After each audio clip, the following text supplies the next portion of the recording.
And there we go. Tweet posted.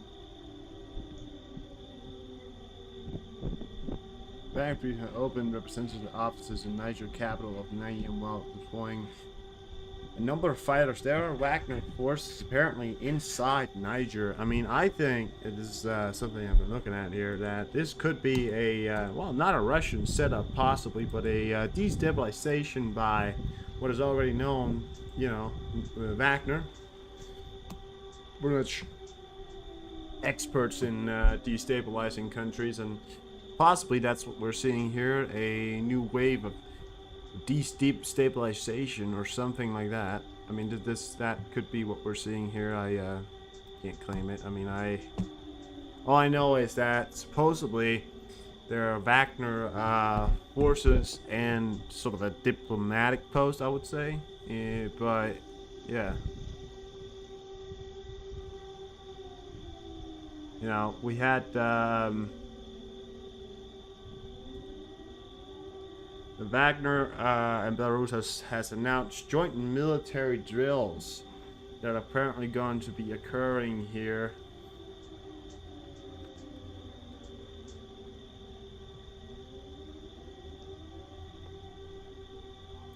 I have no idea as to when or where or how long it's going to take. All I've seen now is the supposed Dana Minister of Defense of the Republic of Belarus announced the start of command and staff exercise with the 6th Mechanized Brigade of the Armed Forces of the Republic of Belarus. Military Unit 05733 deployed in Girundno.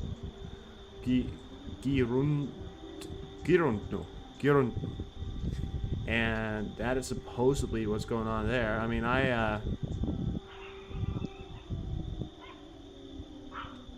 Belarus is apparently isolating military prisoners, or sorry, political prisoners.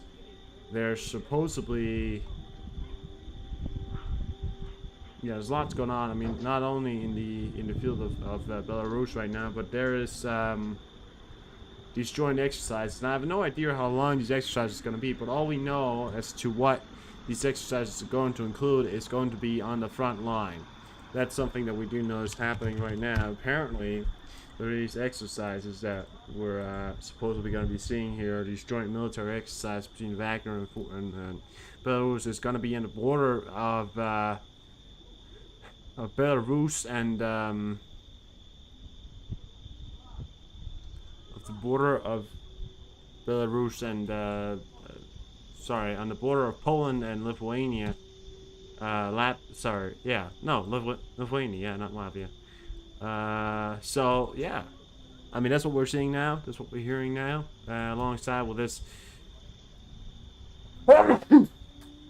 sorry, possible start of the Wagner, or sorry, the Niger buying war that is supposedly happening. Lots of flight was derouted yesterday and was sent back. I mean, I could take a look at that today as well. You can take a look at that today as well. We can see that these flights are now choosing this path around Niger that has closer airspace. They did that yesterday. We're seeing things about that happening as well as yesterday. We possibly going to see these airlines that we saw yesterday possibly going to be heading back now. But lots of flights were rerouted, have to go, you know, back and, you know, around because they had to refuel. They couldn't go through Niger, so they had to refuel, and, you know, so yeah, so that's I mean, reality, what's going on right now is that that's what we're seeing, right? So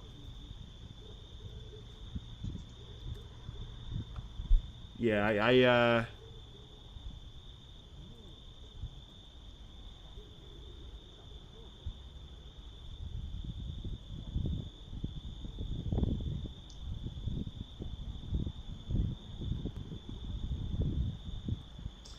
you know, I don't really know, but that's apparently what's going on there.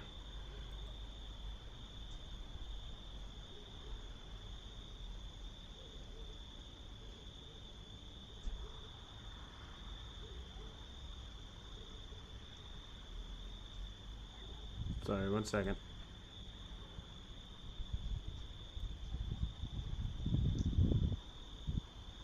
There we go.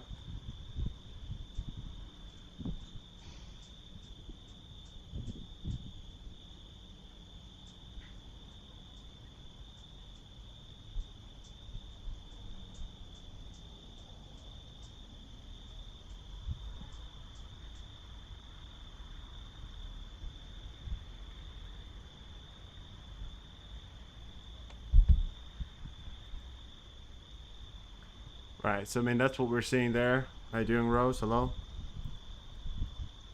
Hi. Hello. How are you? How are you? Yeah, I mean that's what we're seeing. So I can't really say anything right now, but all I know is what's happening right now is that the world's gone quite insane. I mean we already knew that, right? But it just appears to me that it's gone more insane than it used to be. We have a Cobra.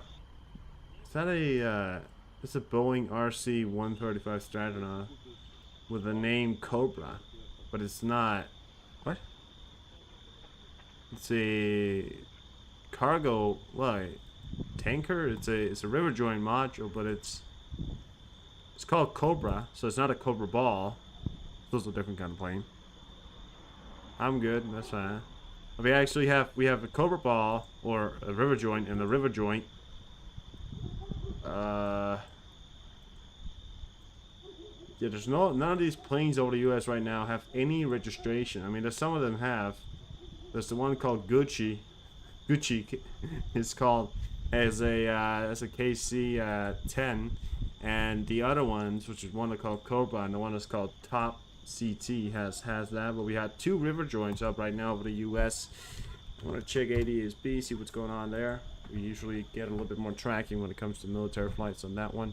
So let's get a look at that. Yeah, I mean, other than that, it's been quite a slow night, I would say. I mean, it's not, I haven't really heard a lot. I mean, what I'm really focusing on now is this supposed massive war that's supposed to be happening, or maybe happening in Africa. I mean, it's an African massive war. You know, it's actually quite insane, I would say. I mean, it's really gone to a point where I could actually fear of serious consequences if anything was to happen.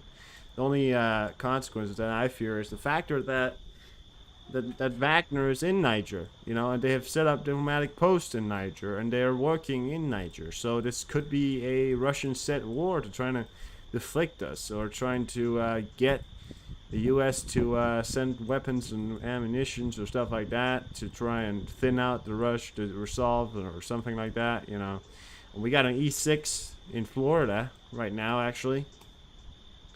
But yeah, you know, I've been thinking a lot about that. I mean, I can't really claim any of it, right? But at the same time, we really have to be careful now, because I mean, a war supported by any side, ECOWAS, is one controlling down there, or how you want to say it, you know, ECOWAS or whatever, it's controlled up of, there's also the African international community, who's also gone against Niger, you know, and I think the whole country itself, the whole continent itself is pretty much heading into war, is what appears to be happening right now.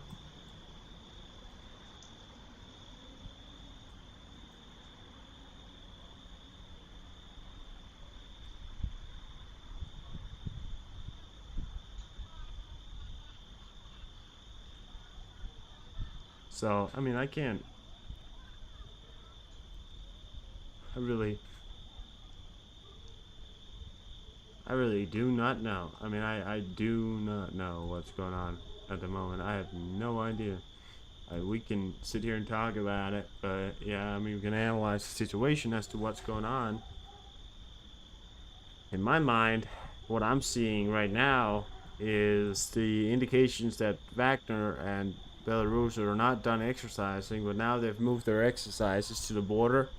And Africa is purposely going to war.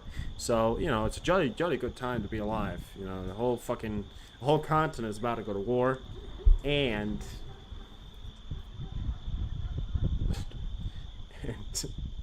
and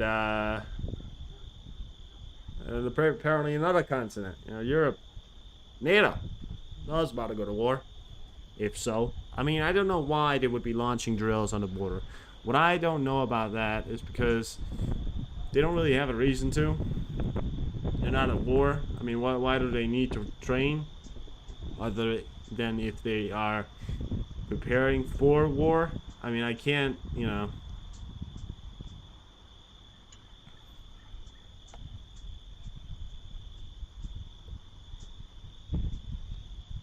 supposedly, Poland is now preparing for more as well. The head of the border service. Okay, so let's read this one right here. Tomasz Praga said that this year 19,000 people tried to legally cross the Polish Belarusian border compared to 16,000 last year. A shooting of Belarusian artillerymen to the accompaniment of Wagner music performed by Wagner.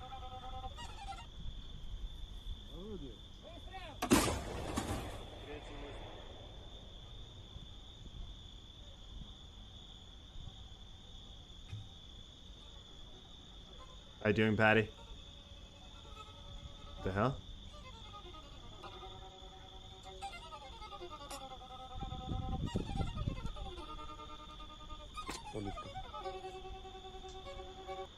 Shooting of Belarusian artillerymen to accompaniment of Wagner music performed by Wagner. What? This guy's playing music while they're firing up. I mean, I don't know if this is today, but this is weird. Anyhow, what it is, you know, it's weird. Listen to it. Fires off, and this guy fires off an artillery shell. This guy goes, "Oh, I gotta play music to this." You can't hear them first, but you can kind of hear it in.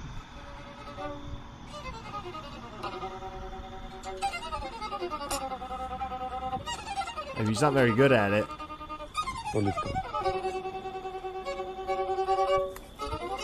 I'm great. I'm good. It's so weird. I mean, why do they do these things? I just don't understand. Why not be like everybody fucking else and just be normal? I mean, it's impressive that he can even attempt to play the violin. I mean, he didn't play it that good. But, yeah, he was destroying it, wasn't he? I mean, he was basically destroying the fucking thing. You know, it was you know, that's not how a violin is supposed to sound, you know. Here's again. I'll read it for you guys who's just here for now. Is for fun and motivational? Probably, yeah. Belarus began military exercises Monday near its border with Poland and Lithuania. A move coming with tensions already heightened with the two NATO members over Russia-linked Wagner mercenaries moving to Belarus after the short-lived mutiny in Russia. So that's basically what's going on. I mean, they're now holding drills. I have no right now. I have no knowing of when these exercises are supposed to come. But I do want to recognize that last time Russia or any kind of country associated with Russia said hello ocean said that they were going to do military exercises on the border. They invaded a country. The last time a country that was associated with Russia said, we're going to do military exercises on your border. It's only going to be exercises. And then the next time they launched an invasion that's now been going on for a year and a half.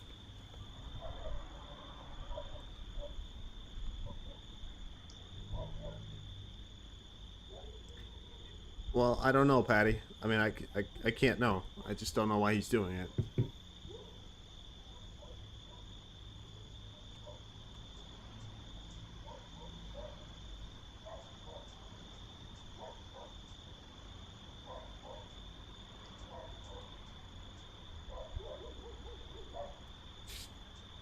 Yeah, so, I mean, are we going to see the implications of Wagner, Belarus going to war? Wagner's possibly going to say to the Belarusian soldiers, oh, so we're going to exercise over here. Yeah, but isn't that Poland? No. Well, well, I mean, it's Poland right now, but it's going to be ours in a second. And then, you know, they're going to realize the truth, right?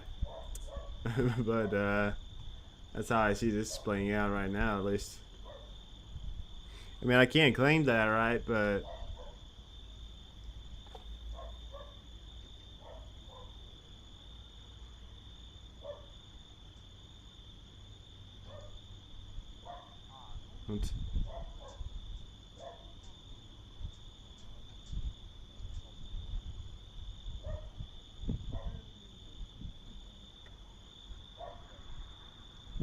oh.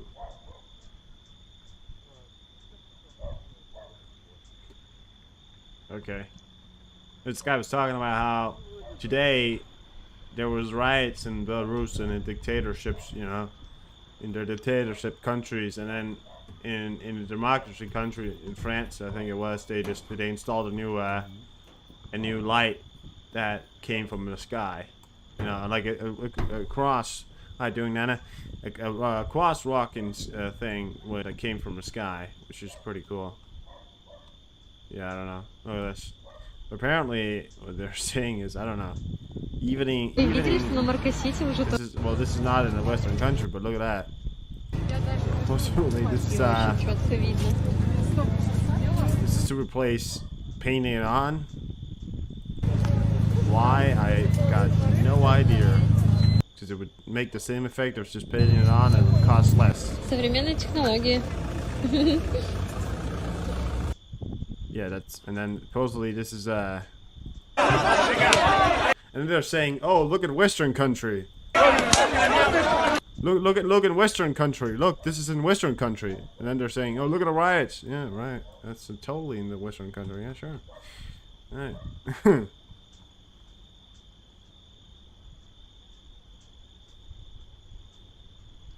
I guess that was the largest missile attack on Ukraine in a while yesterday that we watched. Well, two days ago, yeah.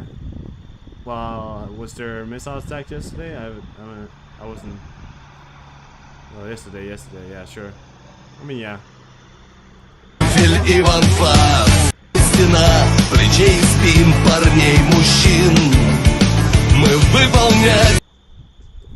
Fuck, why do they have to blast music every time? Oh, look at that. Day of the VD in Belarus. I mean, this is to point out, guys. This is the military equipment you get in Belarus. Look at that. Oh, yeah, they're coming by. It's going great. It's going great right now. Oh, and it went off. Yeah, it's not attached to a trail anymore. Just, you know, don't pay attention to it. It's going to crash into something. It's going to stop eventually. So don't, you know, it's part of the plan. Eurovision? Yeah, no, yeah. Don't worry, guys. It's part of the plan. It's going to stop over here, and then we're going to use it over here. Yeah, it's totally part of the plan. Yeah, and now, of course, I'm asking you to stop filming because the exercise is over, and we don't need you to film anymore. No, I mean, we don't want to show the great exercises that are coming after this. I mean, it was supposedly, I mean, seeing the first part of it, you know it's going to be good. You know,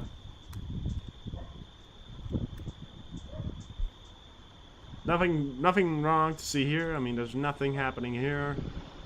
Nothing, absolutely nothing.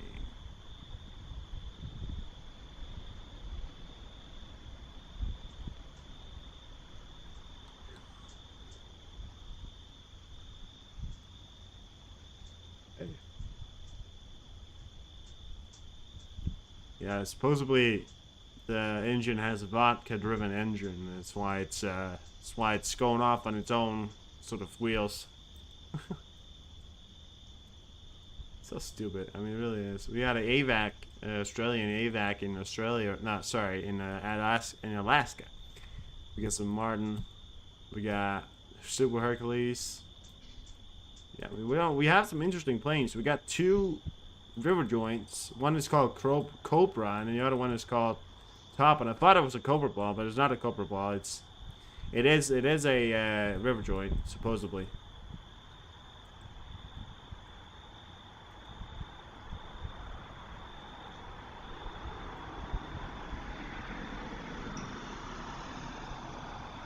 Lots of tankers, like usually. We have a F-16 in the area around Lake Michigan. We have an F-16 possibly around that area, possibly landed. I mean, it was there before. It's not there. We got some P-8s. Other than that, not a lot of unusual activity. We do not have any monitoring. Any planes going on down towards Africa. I mean, I've not seen any military planes or anything like that monitoring down there as of right now. There seems to be nothing about that right there. I believe what we're hearing here in the background is a all clear siren. I mean, I could be wrong, right? But I believe that is what we're hearing here in the background. With some Eurofighters We got some Eurofighters in over the UK. I think they're probably exercising. We got about 6 Eurofighters over the UK right now. A lot of choppers as well. A lot of choppers over well, when I say a lot, there's an Apache over Poland alongside a V3. So, wowzers.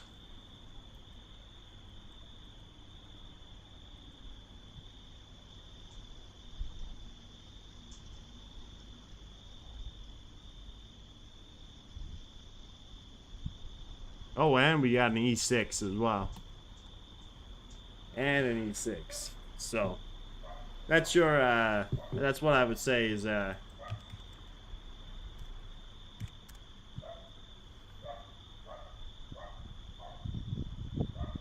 what I would say is going on right now.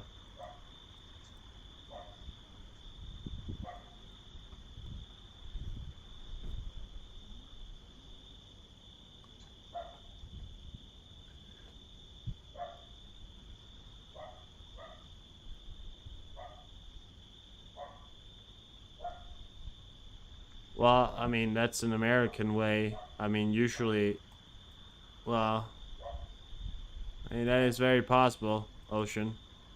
I mean, sometimes they operate at a big difference, but sure, I mean, that's, yeah. That's possible, yeah.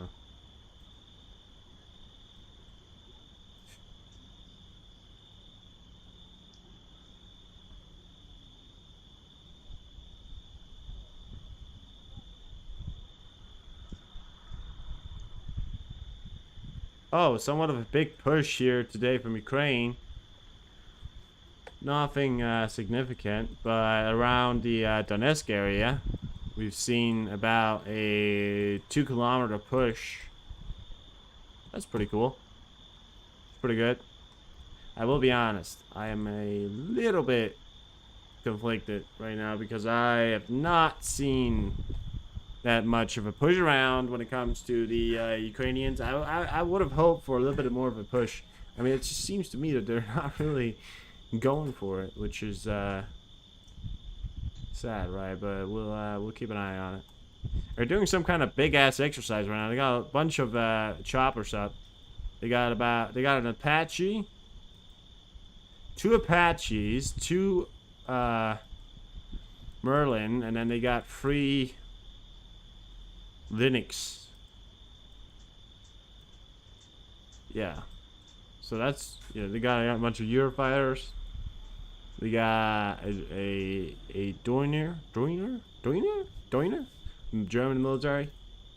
A lot of choppers up over everywhere right now, actually. Seems like they're doing some kind of exercise there. We got an American Black Hawk and a Chinook.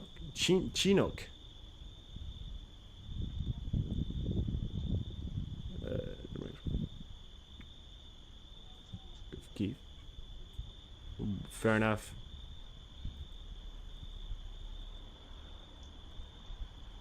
Yeah.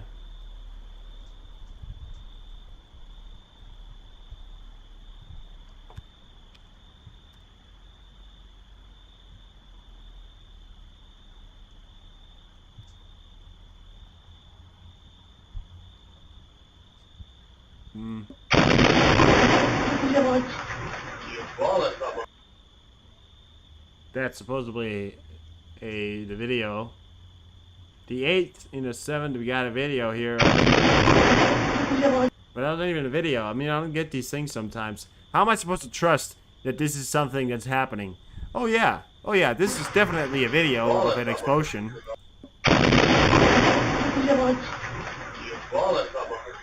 I mean, yeah, sure, it's the sound of an explosion, just you can't confirm it. I mean, I searched up Kyiv, and this is what comes up.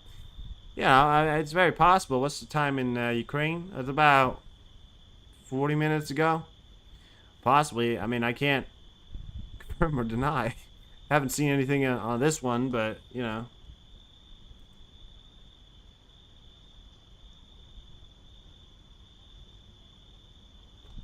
The left bank of Ukraine. It says footage with the sound of explosions. literally no footage. And it's not a big. Probably some kind of cruise missile with caliber. Something, right? But that's cool. Or, well, I mean, it's not cool, but, you know. It's what it is. I mean, it happens every day, pretty much. I'm not completely sure. I mean, the Ukrainian air defenses have been working overtime pretty much these last few days, so you know.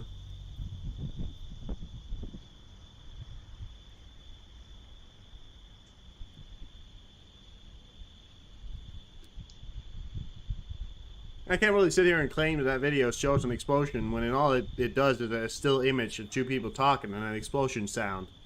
Oh yeah, sure, that's an explosion. But, you know, it's probably true. Just haven't seen any other images of it. I mean, listen, explosions happen every day in Ukraine, and yeah. I mean, unless it's something significant, I'm not going to be too worried about it. People can die, and I get that, you know, but at the same time, we have to just try and stay calm, I guess.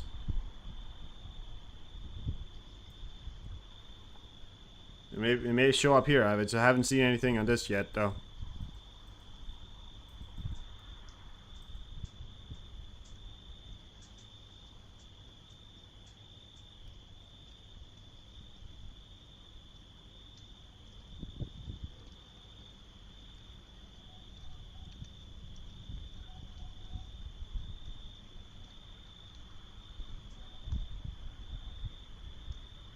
Fly over my place?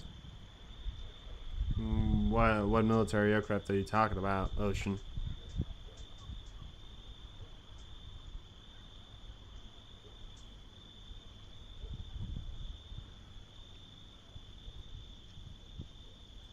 Yeah, well, B-52 and a E-3 usually has flown over Denmark, but no, it's not a hot spot for planes, really. I mean, there's not really any reason as to why they would be monitoring around Ukraine. We do our own monitoring. We use these Super Kings, our Danish-made surveillance drones, surveillance plane, propeller plane used by America, right? Used by America and others. We do some of our own monitoring as well. No, the only thing I've seen is from Luxembourg. We have some E3s, some Luxembourg E3s that usually fly around. I mean, Luxembourg, they really specialized themselves in using reconnaissance aircraft. They got a bunch of reconnaissance aircraft going on. I think they have multiple E3s and they fly them around. That's their role, kind of in NATO, kind of flying around with the E3s. Got that big ass antenna up top. I haven't really seen them in real life. I've never seen a B-52. I've seen them fly near where I live, but not really. I haven't seen them on the sky in real life.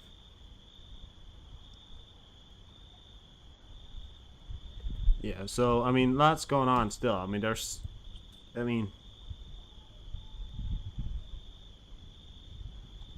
we holy shit.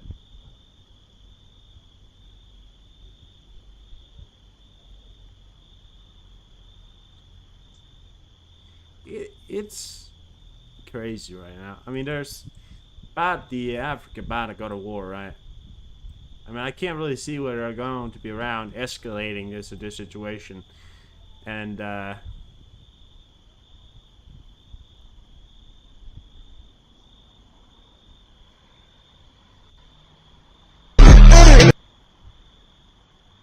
yeah.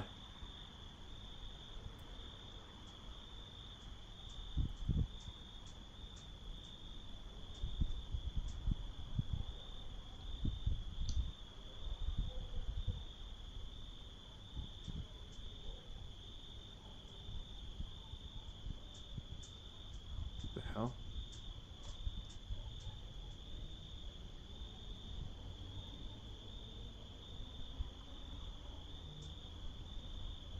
Bunch of people, right?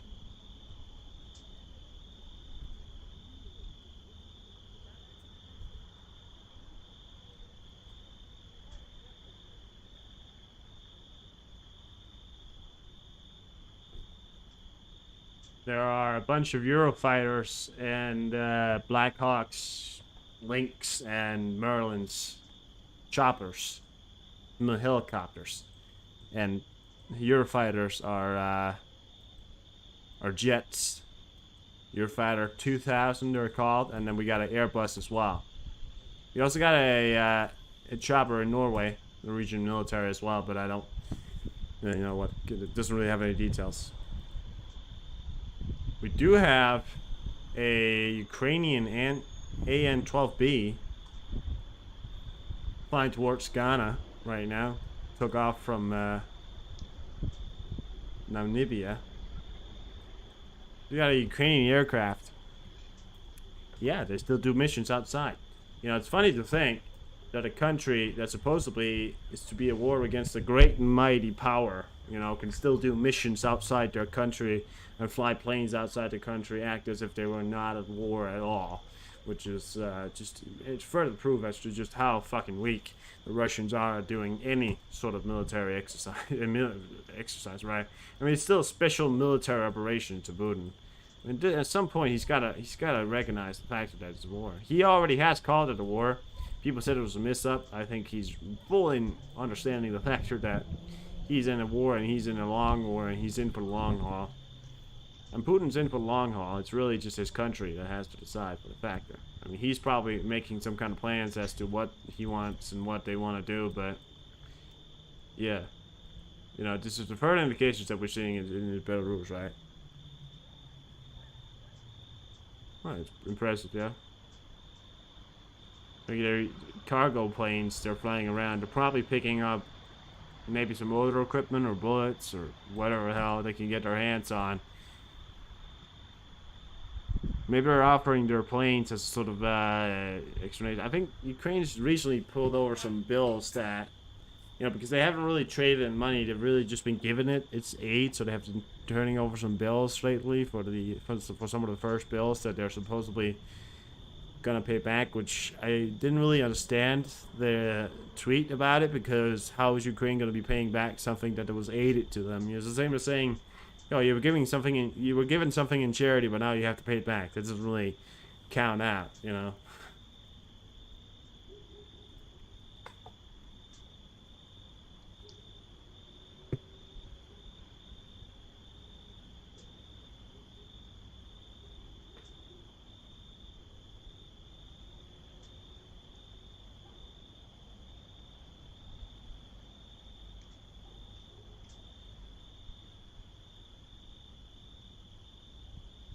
Sirs. I mean, whatever the hell is going on, you know. I'm not just sitting here, you know, I'm not really getting the most news. Are you, Mark?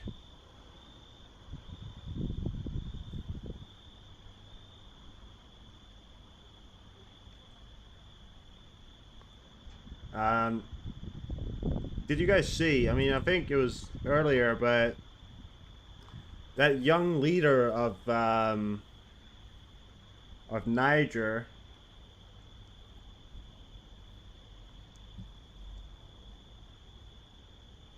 or Nigeria, whatever the fuck it is. I think it's Niger, right? He didn't meet with Putin.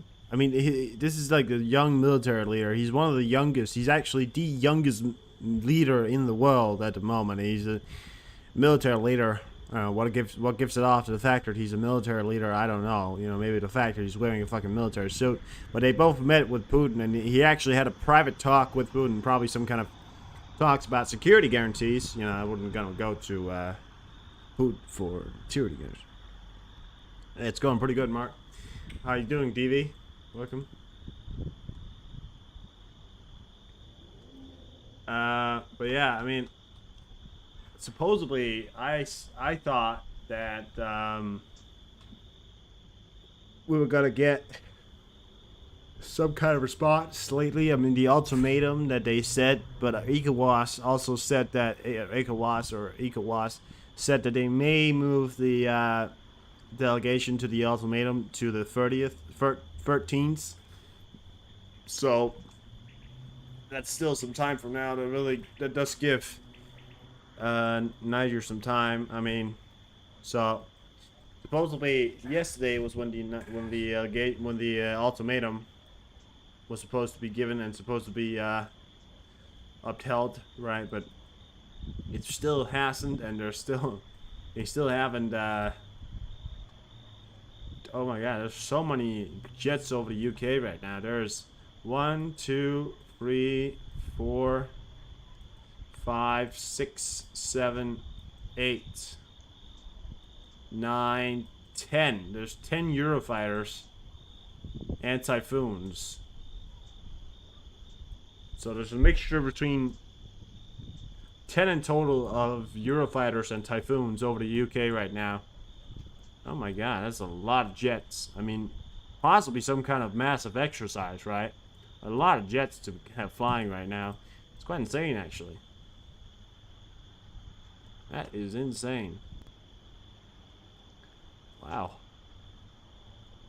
All right.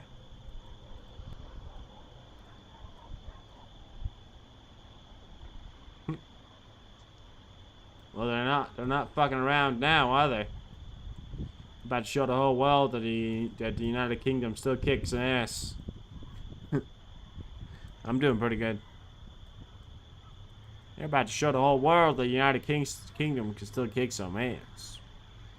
Crusader, we got some other points like that. I mean, this is all really I'm doing right now. I don't really know what else to be doing. We got a boom Raider Brown. Had a good 4K running. Fair enough, Mark. It's good that I'm live, right? Do leave a like if you want to. It does help. Why not? It's free. And what I hate when people come in and when people start talking about, I will invest in your video by liking, as if you're investing money. They do it on Twitter. They do it on TikTok right now. They're investing, and then when they go around, they say, "Oh, I'm investing money in your video," or "I'm investing a like in your video." Shut the fuck up, will you? It's really no. It's it's just. I mean, it's really ridiculous. I don't know. It's just so. I don't know. It's really weird.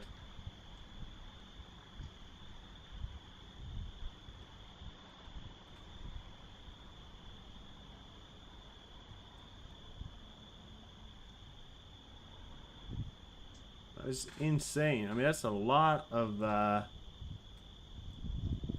fighters right now up over the UK. That's insane. I don't know what the hell's going on there.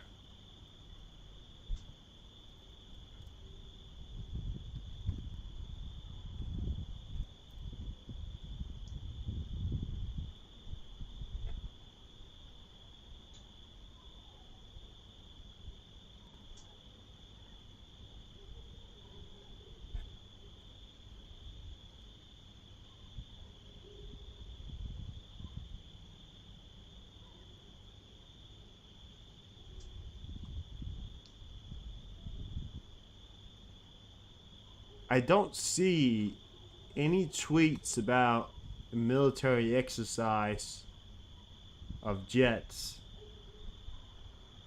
And I'm looking at the British Army right now.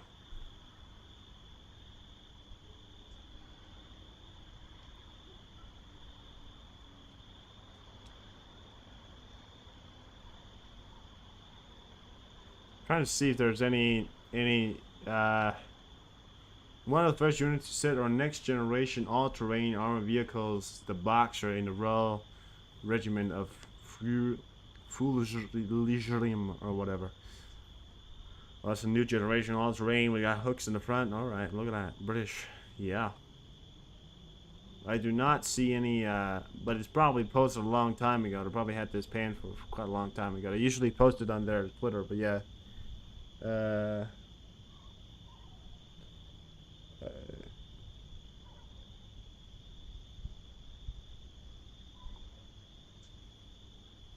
Yeah, it's weird, right? It's weird. I'm in UK. You are? Yeah. Outside the UK too? weirdest time of night? Yeah, I certainly think so. I mean, of course, if they're training some kind of all-terrain there. We got a, I mean, look at that. I want to show you a picture of this new British all-terrain I've been keeping an eye on lately. This is like an insane vehicle. This is one of the first regiments that they have to specialize in training to actually drive this thing. It's insane. It's an all-terrain vehicle. And you're looking at it. It's equipped with everything. I'm not a military expert here, so I can't sit here and name what all of these are. But it looks insane. I mean, the functionality of it hasn't really been tested a lot. I'm probably gonna be tested in the future, but I mean, look at it. It's just wonderful, isn't it? It's just wonderful. Wonderful thing to see.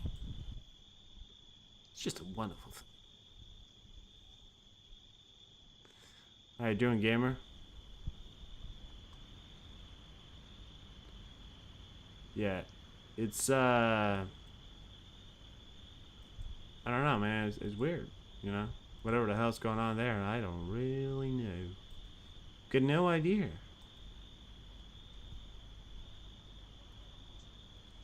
Oh, what a Roche, you got, where are you located at? Well, you don't have to say your address, but are you located near,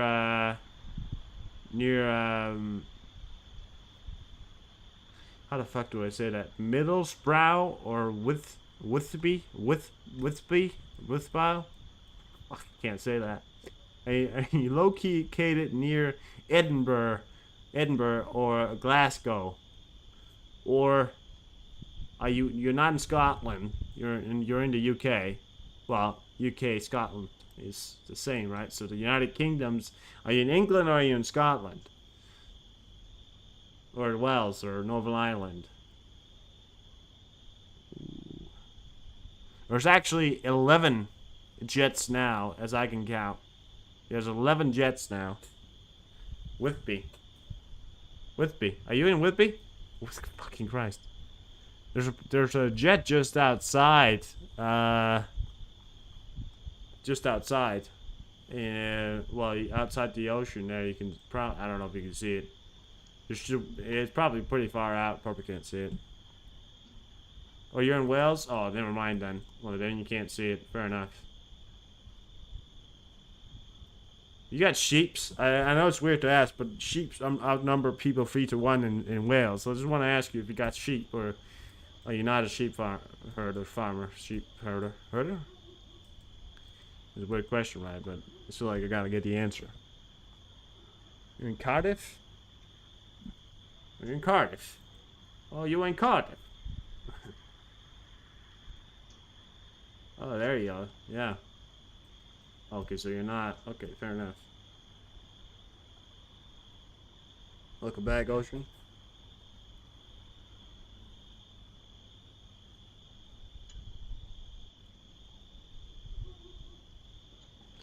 Hey, Gamer, I got a question for you. I've been wondering. I mean, what kind of planes do Denmark even fly when it comes to reconnaissance? Do we fly Super Kings or propeller planes, or do we have reconnaissance aircraft? I mean, I'm not completely sure about that.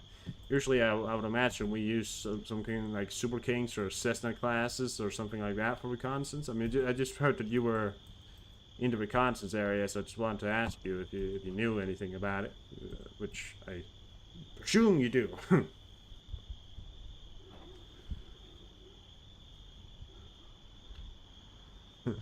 No, I knew you were gonna say that. Doctor Who fan?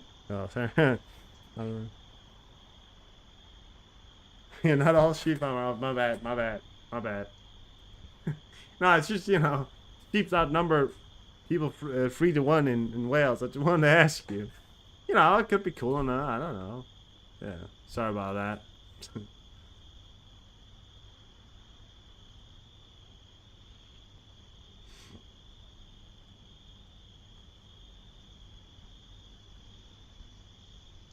Oh, yeah.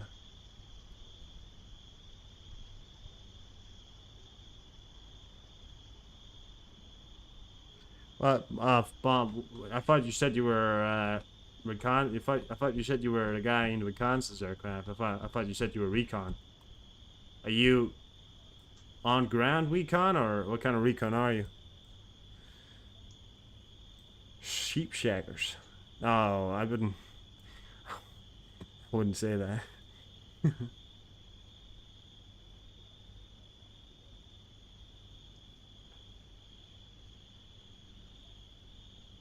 T-70. That's a that's our plane. That's our training planes.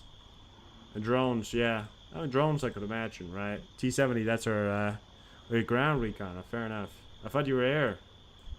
Weird thing that weirded me out when you said you were a big Viking guy. I couldn't imagine you in a plane, right? But cool enough. T-70. That's the one they also use for training.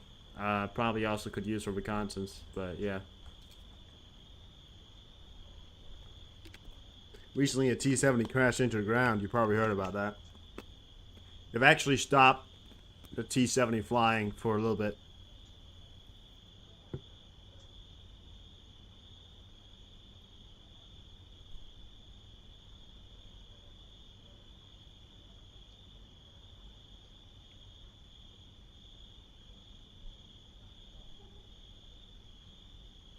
I think Ocean likes Sector Who a lot.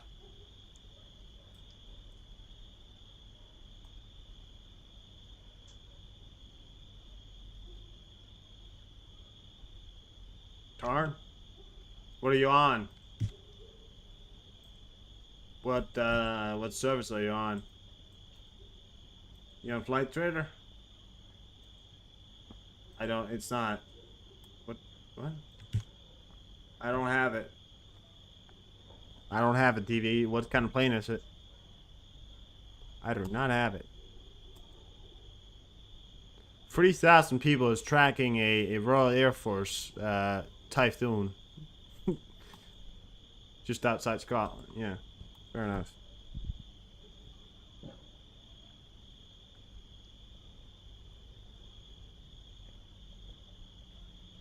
The storm? Oh, the Danish storm. Fair enough.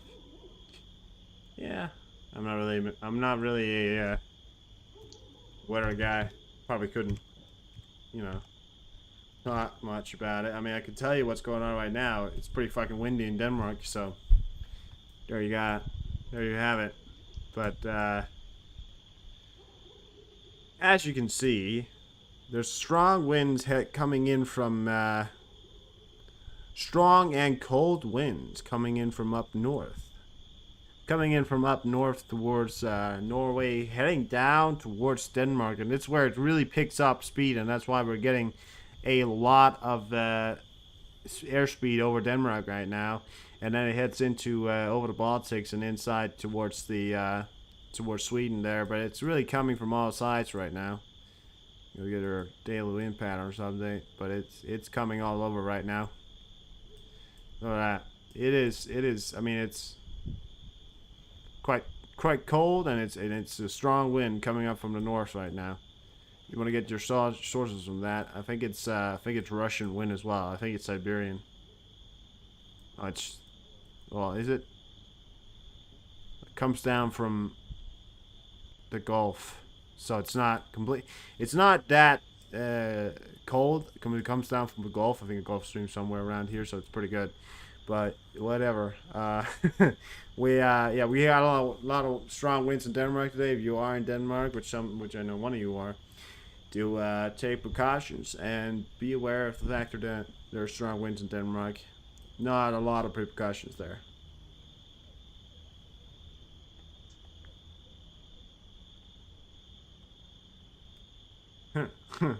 Really? You gonna let me go out there? Really? Of all places we could go, can't we just stay inside? That's. Oh yeah, the Airbus. You're talking about the Airbus. DV. Yeah, reconnaissance. Sure. Yeah, I saw it earlier. I don't have it on mine anymore, but yeah, it's off. Yeah, it's all there. I mean, it's going off. Don't know what the hell they're doing.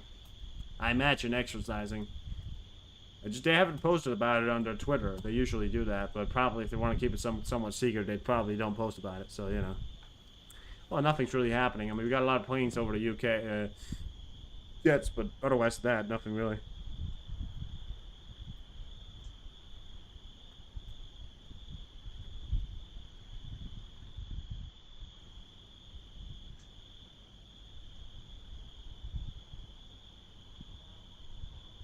Bunch of choppers still.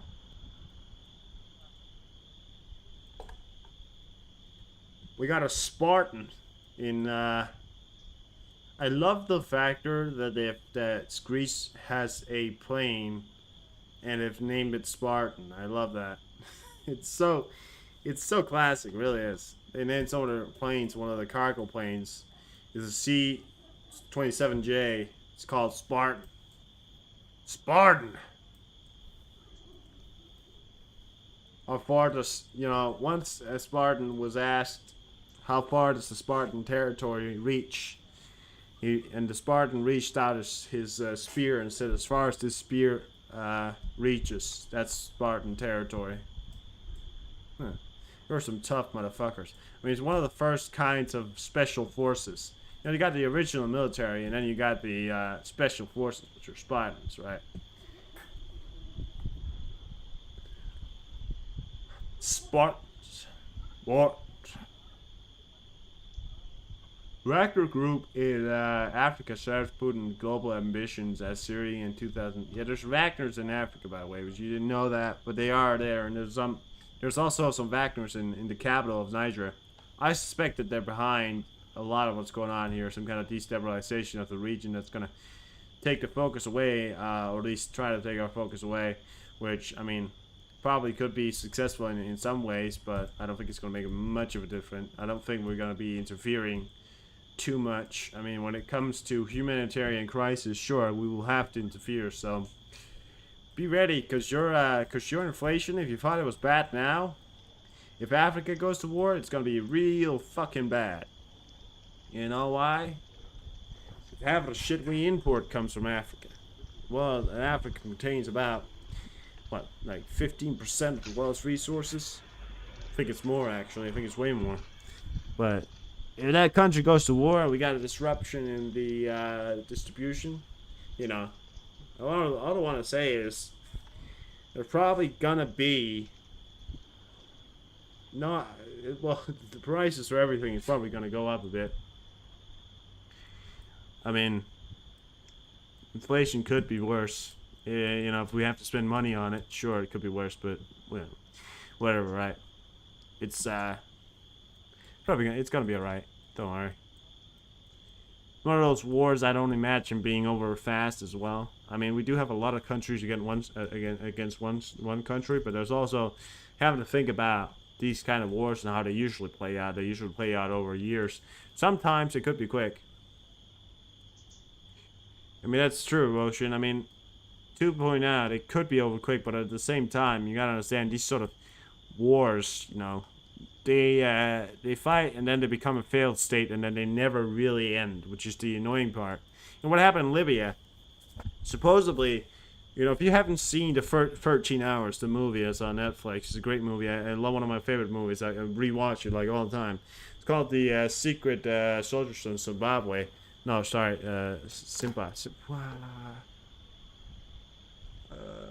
something like that. They were in Libya, let's call it like that, right? And what happened to them was, you know, during the downfall of the guy with the curly hair, the guy who spoke at the UN, the dictator, the guy who rules for 25 years. I can't, Fagafi, something. Right, he was toppled and he was killed, and then there was sort of a revolution, and then they said, you know, Benghazi. That's right. Thank you, Roche. Yeah, Benghazi.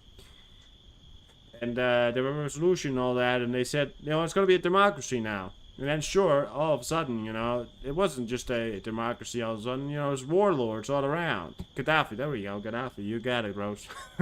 And all of a sudden, you know, we had. We had wars, warlords, all kind of rounds, and it wasn't turned into a democracy.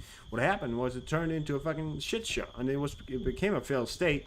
ISIS operates inside Benghazi now, Libya. So, you know, it's become a hotspot for terrorism. I gotta be honest with you. Yes, sure, you can topple up the government, but all these wars that happens in the Middle East and these countries, all you're really gonna do, unless you get some kind of manage to keep it stabilized, usually these wars turn into unstable situations that usually plague the area for a very long time until someone manages to either take over again and create some kind of stability, or it just continues, which is the kind of ways that happens in those countries. There's not really this government that could sort of pull them together, and the way we live our governments is that we would want our old government to come back. The U.S. would probably, if they were at war and everything went to chaos, they would probably want, not the current one, right, but they would probably want some kind of way to relaunch and get their country back, right? And the same with Europe, it does, but they just don't have that sort of sense in Africa to have like a legitimate country, because they don't really care about the whole border thing. We care about our borders. They care about the sense of who they are, which is another thing, right? And the reason why, in the Middle East, they care about their religion. They don't care about the borders. They care about the fact that they get to keep their religions, and they got to understand their religion. They couldn't actually care less about how long the border is. Of course, they want more land, but the factor is, a lot of these people, they just don't care a lot about the whole situation behind border claims. They care about being who they are, right? So, I mean, yeah, sure, the war might be over quickly, but I have certainty that if it carries on and it's going to be some kind of massive African war, right, it could carry on for a longer time. Religion and politics shouldn't be mixed. I mean, seriously, you got to keep religion and politics separate, because politics is about real life. And religion, some people say it's about real life. I say it's about what you believe in. You're allowed to believe in what you believe in, because we have free religion. You shouldn't mix it between, free religion and ideologies, because we have to keep a common sense. If the whole religion, if the whole country was driven by religion, we wouldn't be able to, all we would be doing is sacrificing people, right? Because that's what they did when they control religions, right? I just don't understand what you're saying there.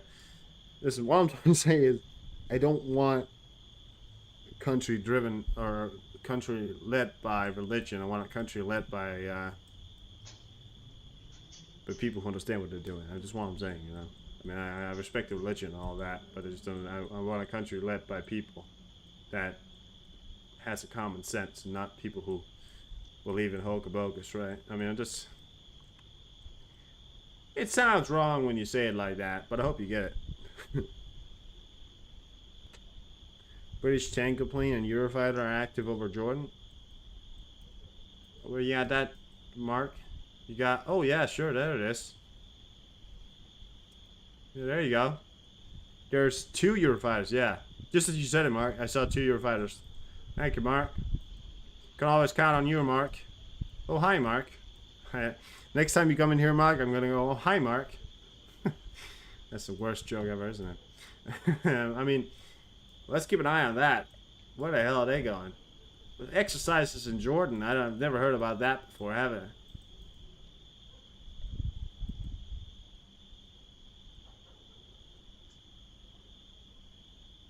I mean, there is a secret military, there's a military base in Jordan, inside a man, well, not inside a man, inside Amman, not inside, where special forces like SAS operate, SAS operate and train, and special order forces. They rent it out to all kind of people. I think it's in Jordan, but other than that, haven't really heard about the whole operation of having fighter jets in Jordan, but we'll keep an eye on that now. That's quite insane, actually, because I wonder where it's going. I just don't imagine it going towards Niger. It's kind of a long flight for it's a long flight for a fighter jet to be taken, flying across 2 countries, Egypt and Libya. Yeah. Also, a tanker from Netherlands moving there too. I don't see the tanker, but sure, thanks. I counted on it, Mark. I count on it. Oh, yeah, there it is. I thought you said it was in Netherlands, so I was like, oh, yeah. Isn't it from Germany? Oh, wait, Kingdom of Netherlands. It's from Netherlands, but it's, okay, it took off in Germany. Okay, fair enough. Yeah, I was like, it's from, yeah. Fair enough. It's also heading down towards Jordan, yeah. Probably heading to refuel something flying there.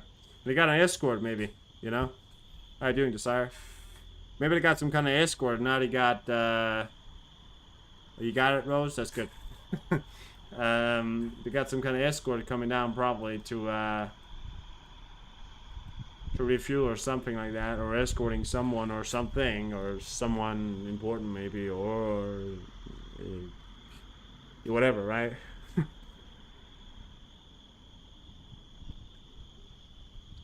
Something's certainly going on.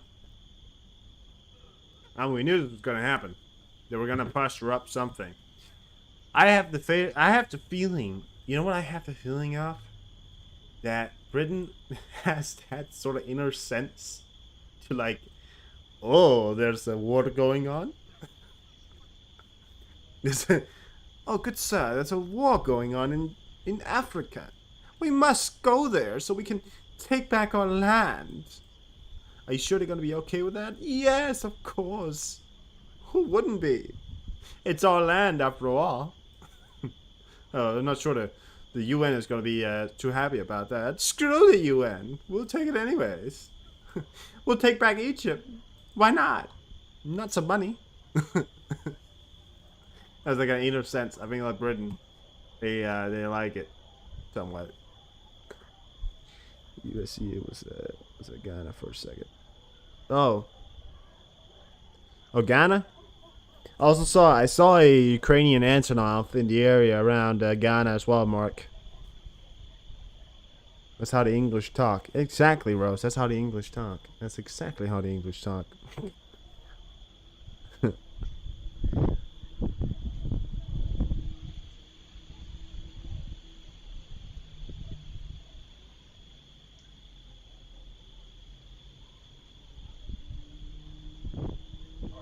We must get our plane, but we must get it back. I feel like Rishi Sunak, you know, the guy who's in charge in Britain, he's kind of mad, man. Yeah, lots of fighters in England right now, the UK, some in Scotland, some in other areas. I counted about 11. Those active. Some of them are off radar now. I mean, in total we got 12, right? 13 active of British plane right now. It looks like they're heading towards Israel, maybe. Maybe they're heading towards Israel. We'll take back the Holy Land. Yeah. Well, I mean, you guys got a pretty good military. It's not too bad. People may underestimate sometimes, but it certainly isn't World War II level. Neither was it the older level, but it still has a strong navy. I mean, it just doesn't have the strongest navy, but you know, my Twitter is in the description. I believe so. Yeah, my Twitter is the first link in the description, or underneath the video or live stream, if you want to say it.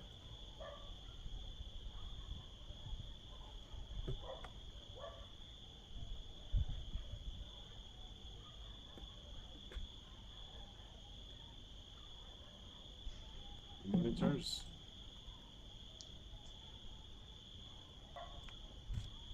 Well, we could debate about that, Rose. I have a feeling that the Frogmen, who's a Danish special forces, have been declared the best, but we can talk about it. I mean, SADs are quite impressive. I'll give it that. Quite impressive. Russia Intelligence channel with the sources in the Air Force posted a photo of what looks like Tu-22 bombers being loaded up. Says to expect strike on the decision-making center. Where's this? We got a war monitor. Is that you, Mark? No, is it?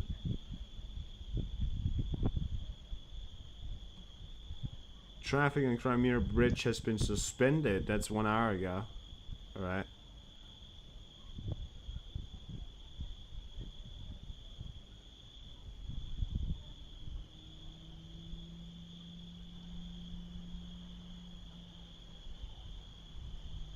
EU still thinks there's some room for mediation between on Niger until Thursday, when ECOWAS holds an emergency summit statement. All right, fair enough. All right, that's what I need to know. Apparently, they're not going to war as we're talking. Oh, it's not you? Oh, fair enough.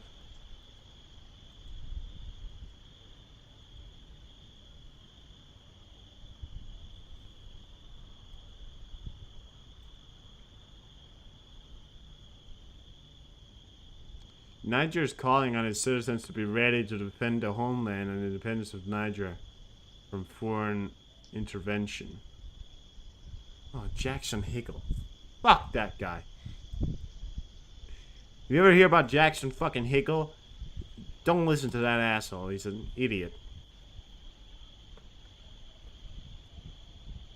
Under Ghana now? It's under Ghana. That's an impressive plane. I didn't know these U.S. planes can go under land nowadays, but apparently they got these U.S. planes that can go underwater as well. So it's under Ghana. Fair enough. No. Got a U.S. plane under Ghana. That's impressive. I gotta give you that. That's impressive. Yeah, that's impressive.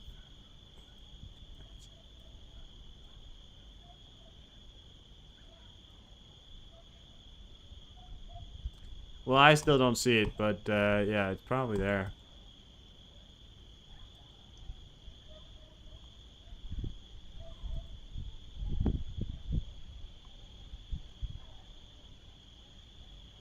You have a plane called Venom? That's a cool name for a plane. I would like to fly a plane called Venom. Oh, that's a cool name. Venom! It's a cool name. Yeah. It's a pretty cool name.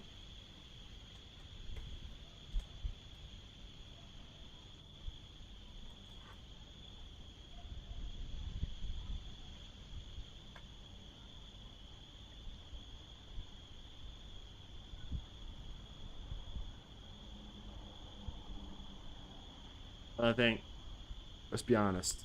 Let's all be honest here. SEAL Team 6, or the SEALs, or Navy SEALs, I would bet a penny on the fact that they are some of the best in the world. Now, the reason why they call them SEAL, you know why they call them SEALs? Because when they pick you as their target, your fate is sealed. That's some cool ass shit right there. That's some badass motherfucking shit.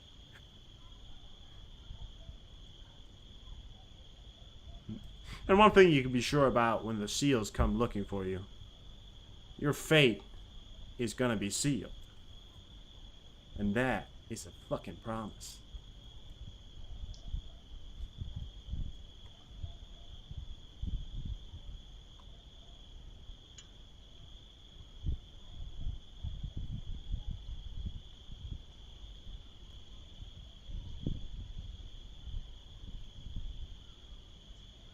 G.I. Jane? I've not watched G.I. Jane. I've watched G.I. Joe. I've not watched G.I. Jane. Have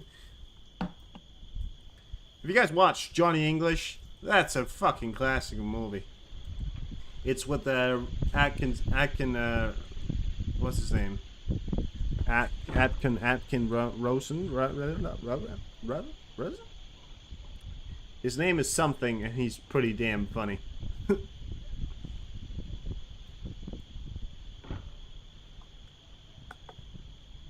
And his name is John Cena.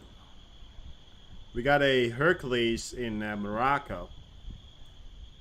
Oh wait, that's a Moroccan Hercules. Yeah. Holy shit!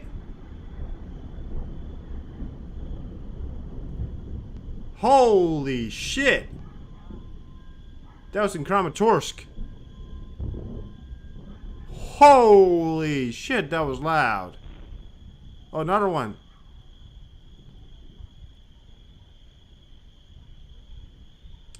Navy SEALs? I don't think I watched that. Sorry, Rose.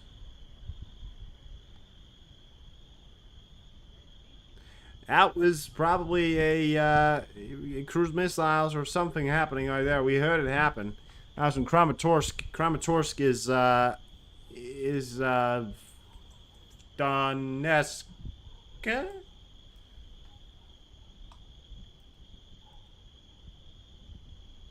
Or Kharkiv. I think it's in Donetsk.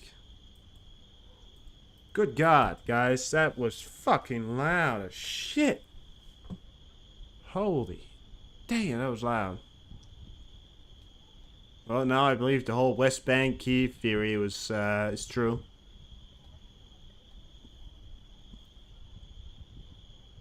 That was huge. It's showing up here.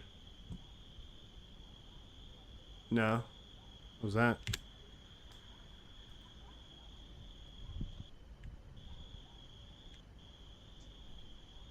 Oh, it's a bug. There's no rare. Look at that. Yeah, Kramatorsk. Look at that. Kramatorsk City. Mass media reports about explosion. No reports about it. I mean, I feel like it's weird because now they're not doing any air raids, but it's still happening. Twice now they've apparently hit Ukraine without the air raids going on. What the hell is going on? The air raids are not turning on. So these two typhoons are now exiting out of Israel. Probably going to meet up with that tanker. For oh, look at that. Yeah, okay, so what they have behind them, so right behind those two Eurofighters, or sorry, Typhoons, there's an Airbus that came in from yeah, just outside Jordan as well, or took off from Cyprus. And there's another Airbus.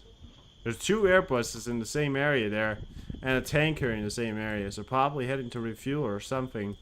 Whatever the hell's going on there, something seems to be going on. I have full confidence in the factor that whatever they're doing is probably some kind of exercise, but it's certainly something.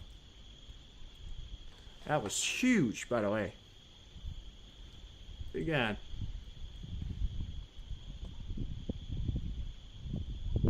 There's any videos of it.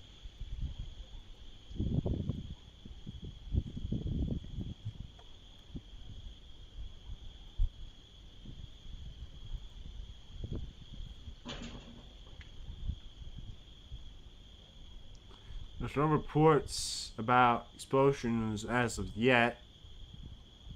Although it's a very common area that we see hit. Oh, now we go. There we go. We got two regions turning on now. Air raid alerts are on. Dnipro and Kharkiv. Keep an eye on that.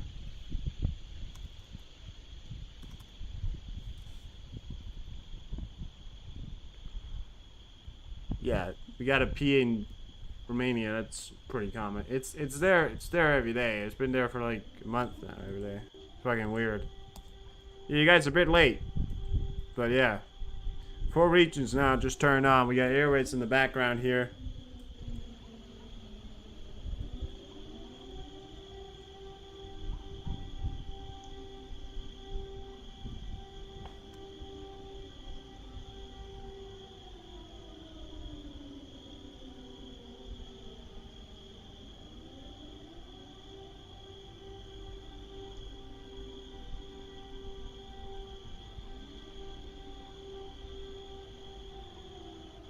Zaporizhia on now. Multiple areas now turning on. Whatever's happening, something's happening. That's don't have to be an expert to know that, do you?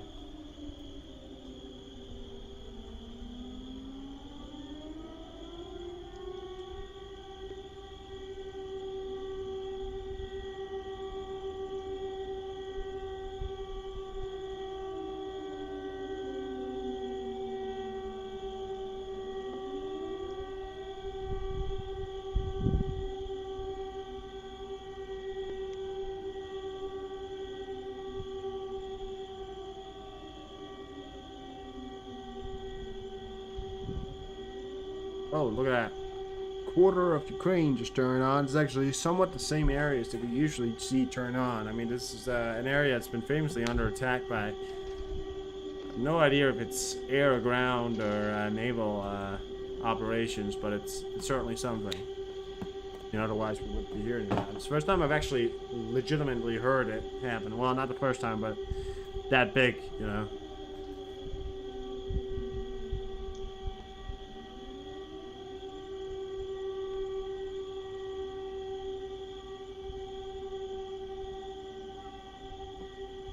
Wow.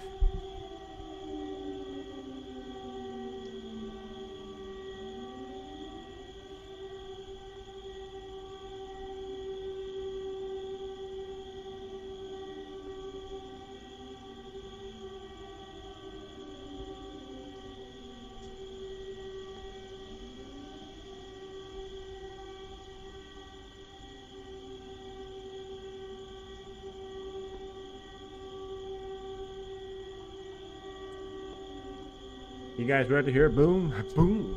There you go.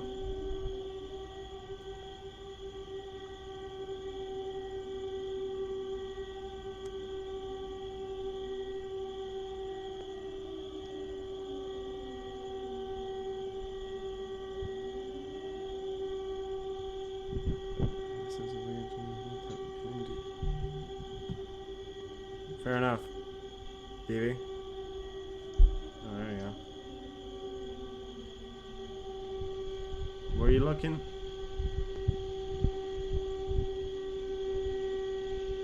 Where is that? Is that in the UK?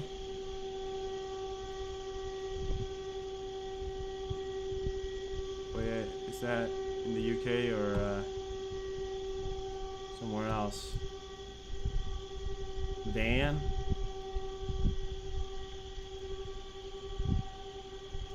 Probably a commercial plane then, right? Or that? Probably a cargo plane. Where is it? It's got a ground speed of 75 knots. And it's approaching ground, it appears. Yeah.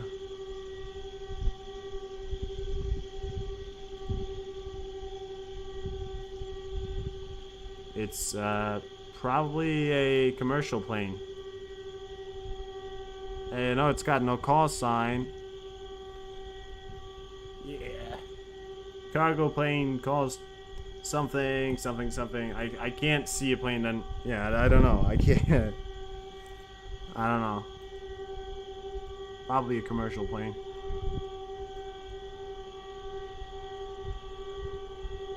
Commercial cargo, that's my guess.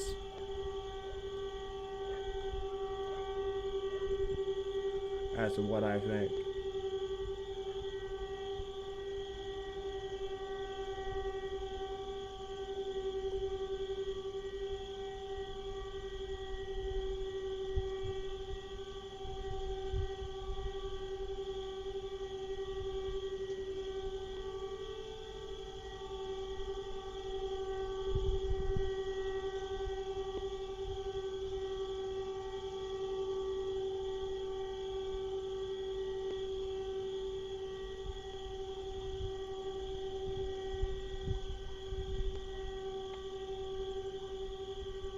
Yeah, no sirens in Kiev as well.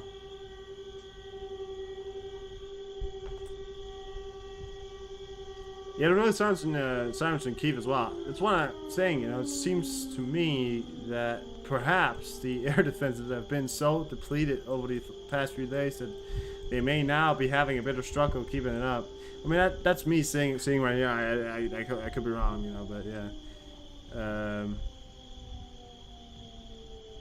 Sleep? Oh, the guy. Yeah, the air raid guy, he's probably asleep. Or whatever the guy in the area, he's probably asleep. You know?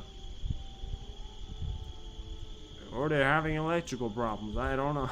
You never know with these things. It's a hard thing. It's hard to know, right?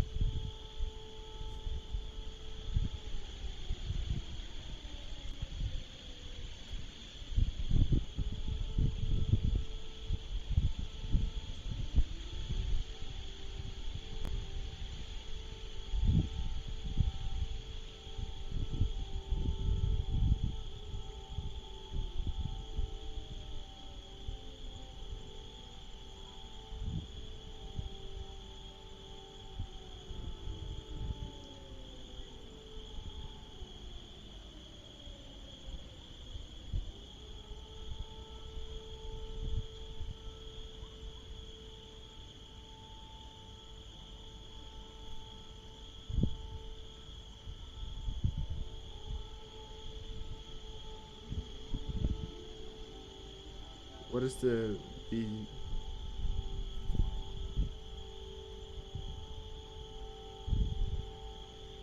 Is the Doomsday plane up? Where's the Doomsday plane? Oh yeah, there it is. Oh shit! That was in Kramatorsk. Shit. 747. Well, 747. That's. There's a 747. It's yeah. I don't know. It's probably just a cargo or transport plane or something. I don't know. Really don't. That doesn't matter too much. That, again, we're under attack, and it's the first time I'm hearing it hitting the ground. The other times it didn't hit the ground, they managed to shoot it out. But now we're hearing massive attacks of that hitting again, right? You know, a massive amount of attacks on the ground. I mean, it's happened again now. I mean, before they didn't, you know, before they were able to shoot it down, now apparently they're hitting the ground. It's in the same area as well, Kramatorsk.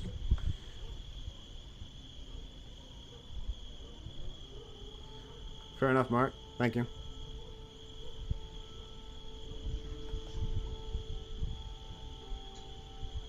Air Force One is up. What are you seeing?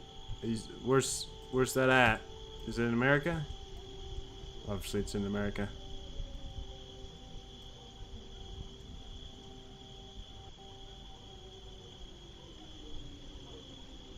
Oh yeah, there it is. Air Force One is in fact up. We got a E4 as well. We got Doomsday plane and Air Force One is up. We got all these weird activity going on in Jordan with those British planes. Yeah, so, a lot of stuff. I mean, let's keep an eye on that Air Force One. What it's doing, you know. Possibly transport of the president right there. How you doing, Witcher? South of Richmond. Yeah, I got it. Well, there you go. Air Force One is in fact up off the ground. The bird that shall fly. Air Force One. First enlisted in 19 something. 80s, I think. No, I don't know. 90s probably.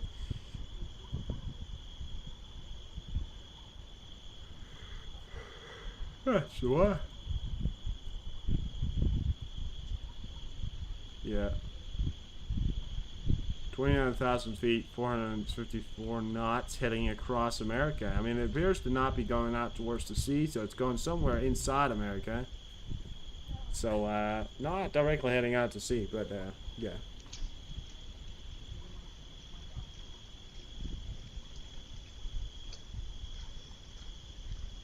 Did you, it didn't get attacked, Mark. What is your, Twitter name, Mark? I did not get attacked. Is that a fucking F-22 Raptor? Oh, we got an F-35 Lightning II up over America right now. We got an F-35 right now. Actually, very close to the Mexican border, heading up towards Casa Grande. Is that another one? No, there's a Hercules. We got a Hercules doing some weird patterns along the Mexican border. Alongside with another one called King. There's a Combat King 2. There's a Combat King 2 also near the Mexican border. Are they looking at something near the Mexican border? A bunch of planes around there, plus an F-35. And an Osprey. Look at that. We got an Osprey doing just outside the Mexican border. We got a King doing some recon right here, right? We got the F-35, Lightning A, Lightning 2. Bat 12 also doing recon. You got another one here also doing some kind of recon, and the King also doing some kind of recon. Are you keeping an eye on something going on in Mexico? We got a ghost as well doing something up here, probably refueling or something. What the hell's going on? I mean, really, what the hell's going on?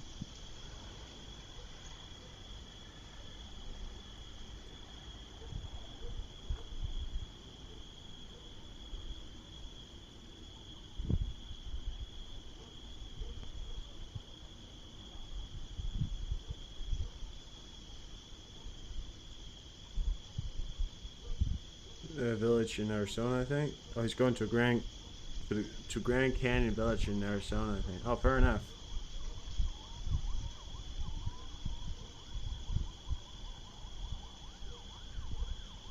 Thank you, Ocean. All right. Well, good luck to him.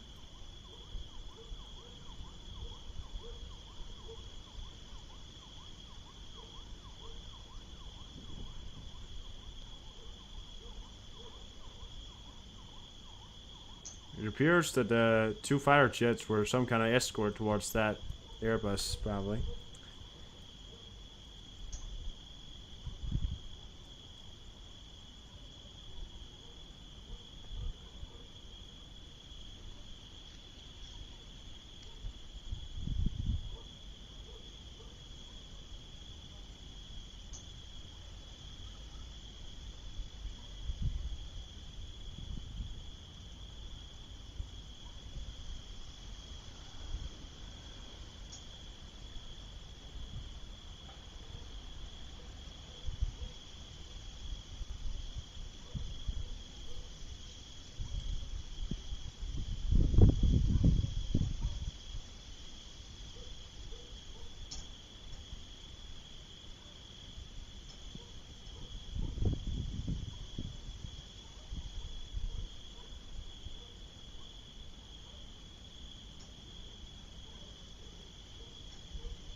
Well, it's a lot of airplanes, or sorry, jets over the UK. What the hell is going on right now? And there's a river joint. And a river joint just took off, or it's on the ground. But look at that. We got a river joint that's popped off here near Japan. Saw the explosion in Turkey. Another fucking explosion in Turkey. I mean, I can't be bothered. I'll search it up, but just fucking. Sometimes I'm really.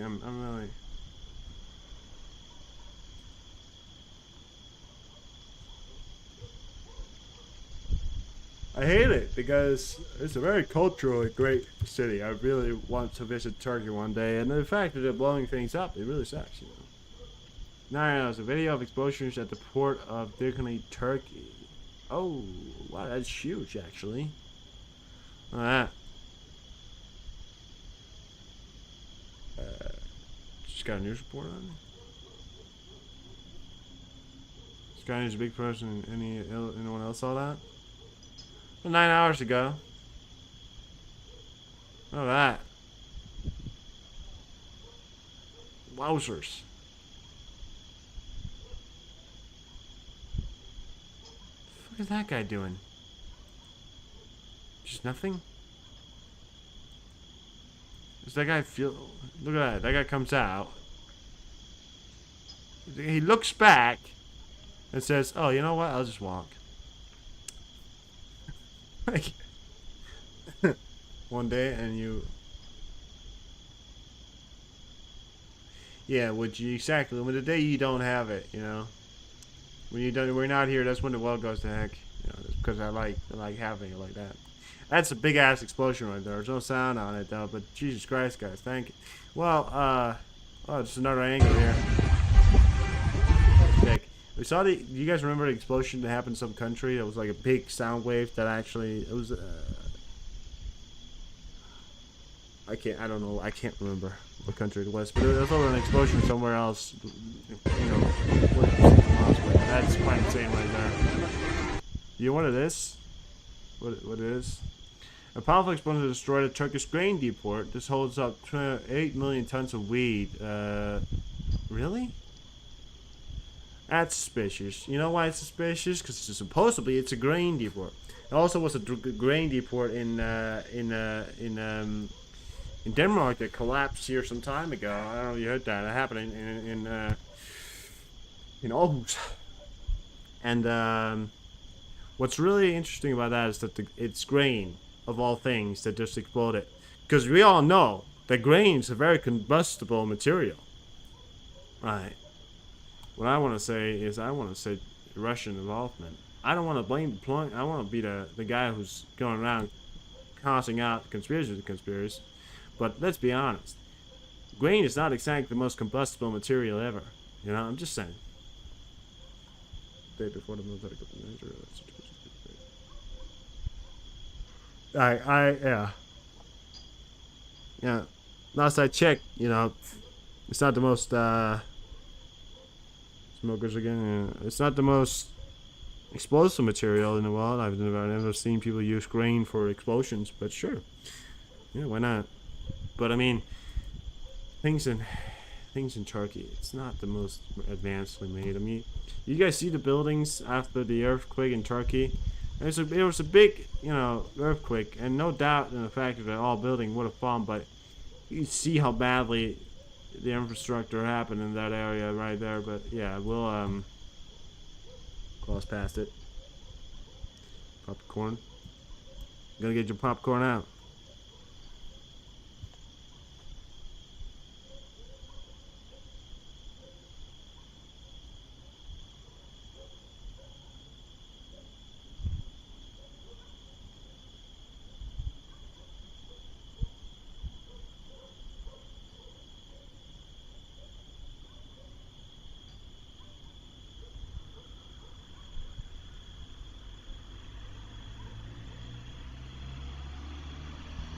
Boom.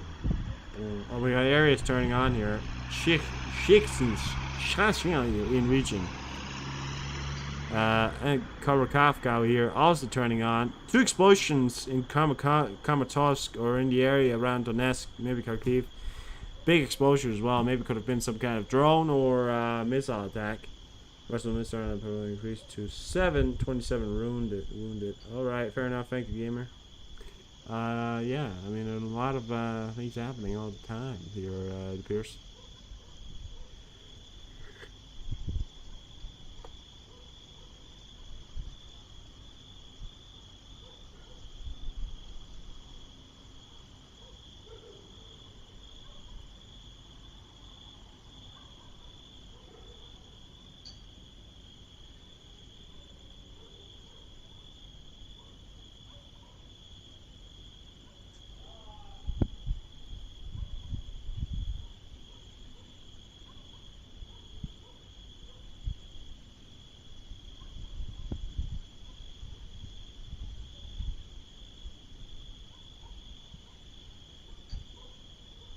Oh, fuck it.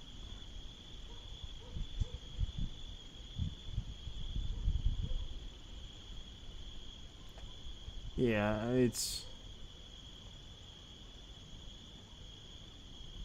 sad, you know. It happens. The Russians do it because they want to, not because they have to. In reality, this whole war is like they do it because they want to, not because they have to, right? You know? Imagine going to war because you want to and not because you have to. When you go to war, you go to war because you have to. Right? I mean, the British have a funny story of going to war because they themselves, you know, have a strong meaning about when they need to. But, you know, we'll gloss past that. That's past. Tensions are rise as Belarus begins military drills near Poland and Lithuania. They've apparently begun it now. Yeah, so they've begun the sort of exercises. Former the direction of Wagner and Belarus, Kiev can be besieged again. America and Britain should also be on full alert in response to the Russian nuclear threat. Well, no, realizing that it could realizing that it cannot win in Ukraine, Russia may attempt to launch nuclear missiles at America and England. No, that won't happen. Uh, that's stupid. But yeah, certainly. I mean, I still have to sort of doubt in my mind that they're going to be going for Poland. I still have a lot more thought to my mind that they're trying to distract the Ukrainians, thinking that they're going to go for Poland, trying to get their defenses to think that that's not going to happen. And now, but that's not really happening. What the Ukrainians are doing is bolstering the defense, because the Ukrainians aren't stupid. They know no matter what, they got to get ready for something. And if the Belarusian and Wagner want to go to Kiev, strategically, it makes a lot more sense for them to go to Kiev, but you know, chances are they won't do it anyways.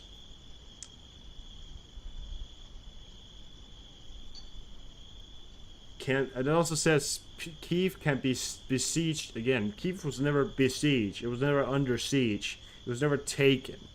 You know, there's an explosion here in Zaporizhia as well. This wasn't under siege. It has never been under siege.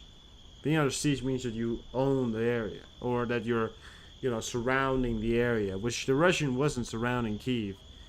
They weren't surrounding Kiev at any point. They were on two sides, and but surrounding, besieging somebody, or turning somebody in that's really being around it, or even taking it, right? But they were never besieging it. I would never say that. They never have a foothold in besieging it.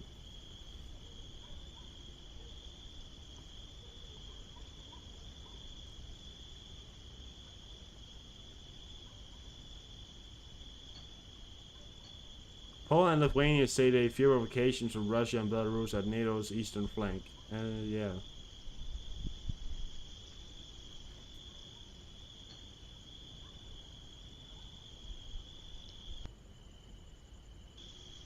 You going to Poland, gamer? May God save them. If you go for Poland while I'm there, you only have one friend left. God. Just so happens, God's on my side. It just so happens that he's on my side. Thank God. Right?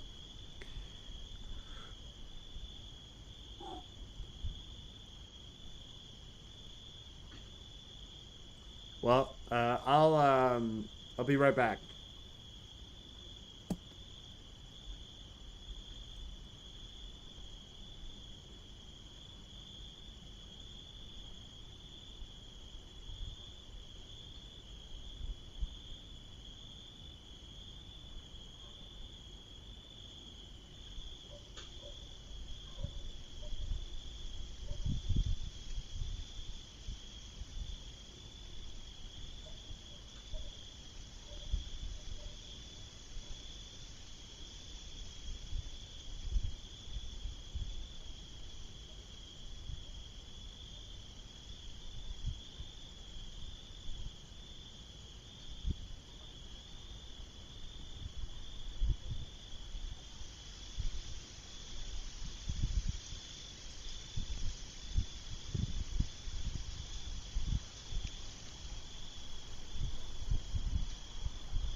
If they go up a pole, then I shall be there. Goddamn. What? Coffee with nothing in it is a good way to clean your liver? Sure.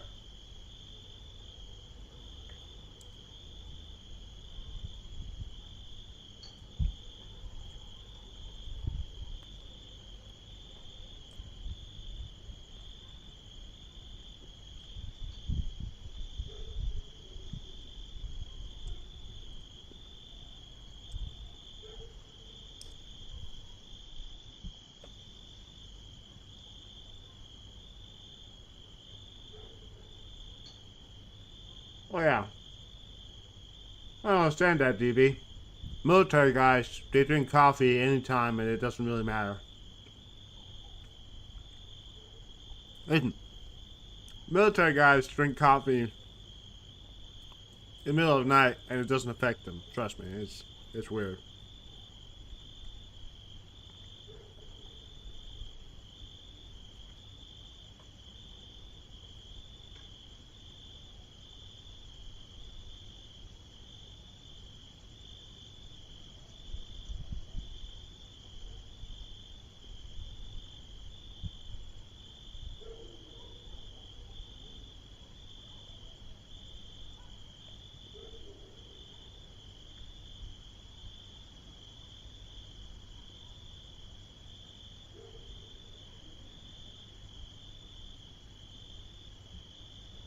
Oh yeah.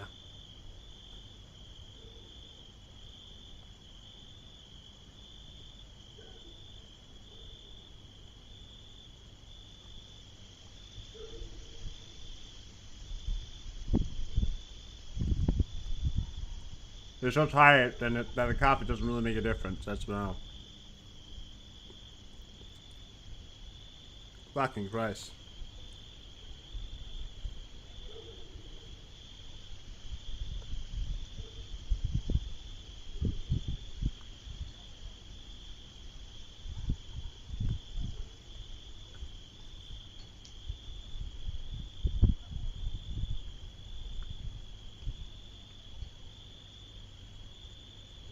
Yeah.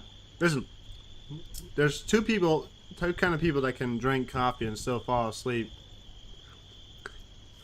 Military guys and moms and dads. Actually, three kind of people.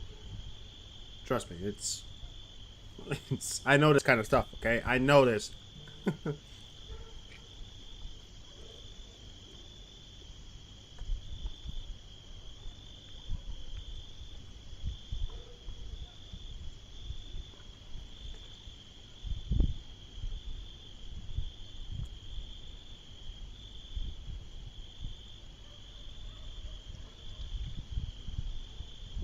This is what I do, guys.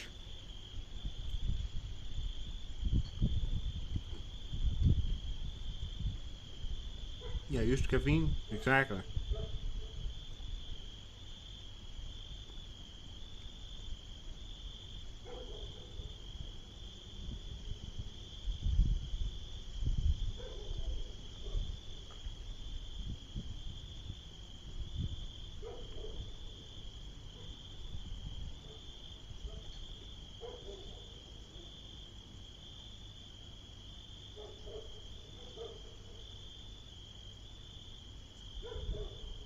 Yeah.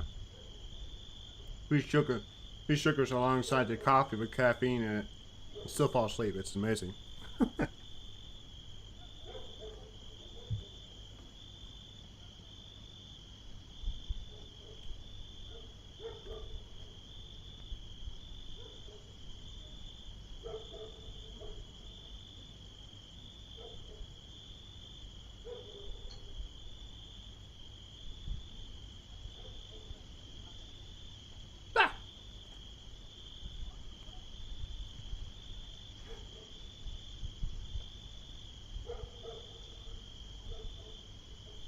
My motherland.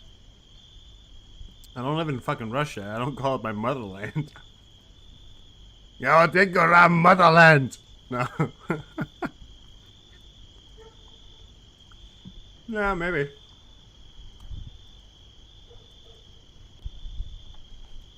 I got some stuff coming up. I don't really have time for going on the whole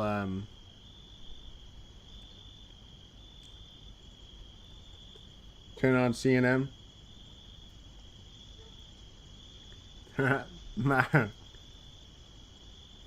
CNN. The fuck you watch CNN for? You live in Denmark. Around in Mother Russia.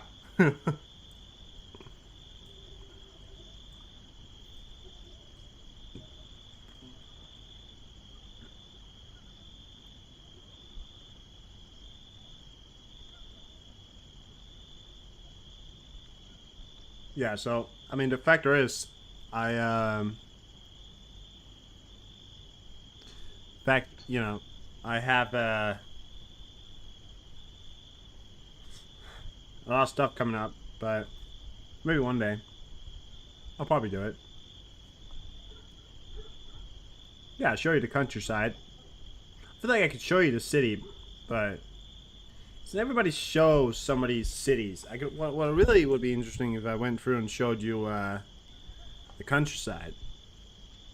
Right? Maybe some towns outside. I mean, all I gotta do is I gotta know how to get out there. But yeah, sure. Subscribers party.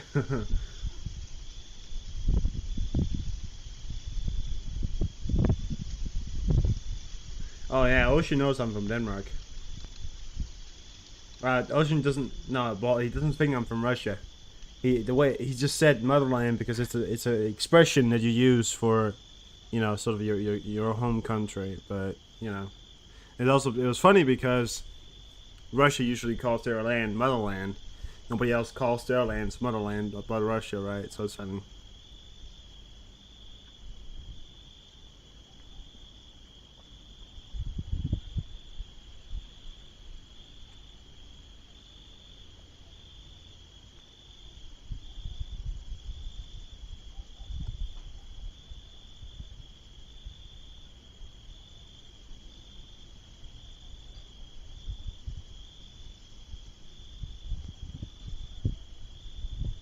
Shit.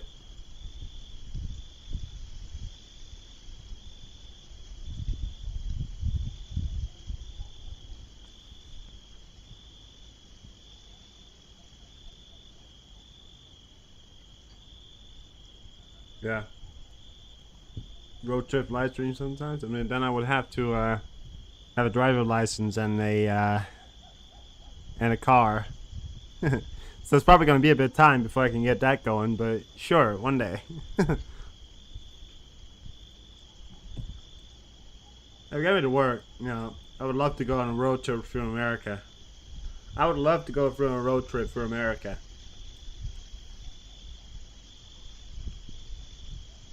On my own? Maybe. I don't know. Right? But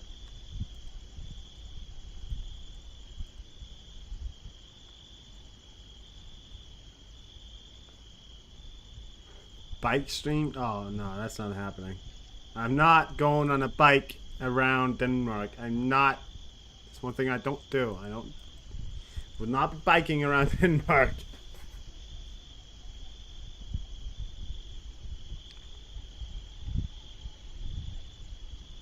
That won't happen. That I know.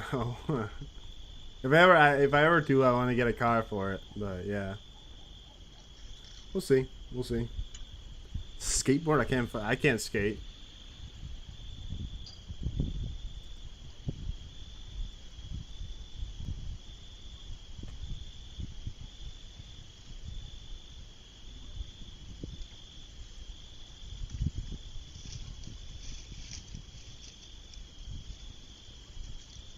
You guys want to see a reenactment of the First World War? Here you go. Listen, guys, we might as well. It's time for you guys to learn some history. Okay? Because you guys are uncultured. No. Sorry. Alliances. The Triple Entente. France, Britain, and Russia. United by fear and suspicion of Germany, Europe's new strongest power. and the Triple Alliance: Germany, which fears encirclement by its rivals; Austro-Hungary, clinging on to a fragile empire; and Italy, seeking gains at French expense. It's an hour long, and you're gonna watch it with me. On the 28th of June, in the city of Sarajevo. Archduke Franz Ferdinand, heir to the Austro-Hungarian throne, is assassinated by a 19-year-old Slav nationalist named Gavrilo Princip. Austro-Hungary accuses its Balkan rival Serbia of having aided the assassin and sends an ultimatum demanding humiliating concessions. Serbia rejects the ultimatum, and Austro-Hungary declares war. Can you guys hear it? Within hours, Austrian forces are shelling Belgrade. By the way, I don't want to get in trouble here because we're watching a video. Here's this guy, Epic History TV. No, we got a disclaimer, credit, everything. Play twice the speed. No, but then I think it's gonna be no, we won't do that because to defend Serbia, and then it's gonna be a bit weird. Fellow Slav nation, and orders the Russian army to mobilize. You can hear it? German Emperor Wilhelm II has promised his support to Austro-Hungary. I already know all of this. Like I'm like like when we're going through, like, oh yeah, I knew that. Will see conflict with Russia as inevitable, and the sooner the better, as Russian strength grows year on year. Russian mobilization is used to justify German mobilization, followed by a declaration. All right, I'm going to leave you this, and then I'm going to be in the background here. Germany knows war with Russia means war with Russia's ally, France. It has developed the Schlieffen Plan to meet this threat of a war on two fronts. First, its armies will advance rapidly through neutral Belgium to encircle and destroy French armies near Paris and win a quick victory. I just saw Elon's latest tweet, he tweeted this 5 hours ago. What the fuck? Why would he do this? Is this Barbie? That's ridiculous. That's Mark Zuckerberg. What the fuck? Oh my god. Oh, he's gonna be so fucking mad at that. Oh, what the fuck? Why would he do that? Why? That's probably AI made as well. What the fuck? Then its forces can move east to deal with Russia, whose huge army will take much longer to mobilize. And so Germany declares war on France. 6 million men are now marching to war across Europe. Italy, however, remains neutral. The terms of the Triple Alliance don't bind it to join an offensive war. The United States also declares its neutrality. President Wilson and the American public have no desire to get entangled in Europe's war. Britain is France's ally, but at first it's not clear if it will join the war against Germany. But when German troops invade Belgium, whose neutrality Britain has guaranteed, an ultimatum is sent from London to Berlin, demanding they withdraw. It's ignored, and Britain declares war.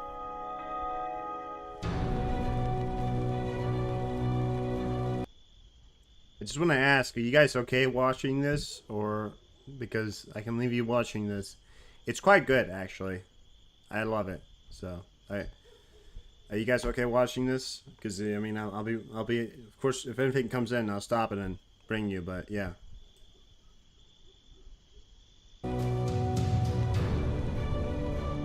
A British expeditionary force lands in France, while the German invasion is held up for crucial days by Belgian resistance at the fortress city of Liège. German troops commit several massacres against Belgian civilians. The atrocities are inflated by Allied propaganda and help turn public opinion in neutral countries against Germany. France, unaware of Germany's great encircling attack, launches Plan 17, an offensive into German territory. But in the Battle of the Frontiers, they're driven back with enormous losses on both sides. The British I expeditionary gave credit, force clashes with the German army at Mons. But the YouTube usually only strikes if it's like the creator who's you know. I feel like it's very stupid if a creator were to come in and say, "Oh, how dare you show my video," when I've literally told who it was and I literally free publicity. I feel if it's only if you claim the video to be yours, or if you don't give credit, or if you don't, you know. So yeah. British are heavily outnumbered and soon join the French in retreat.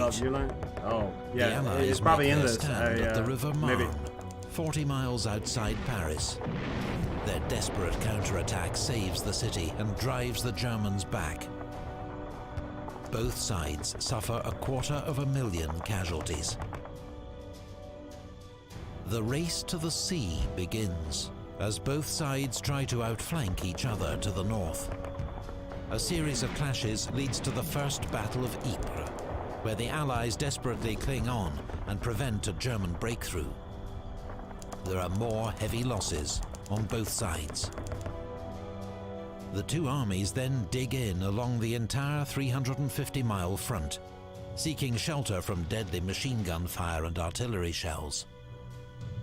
Trench warfare has begun.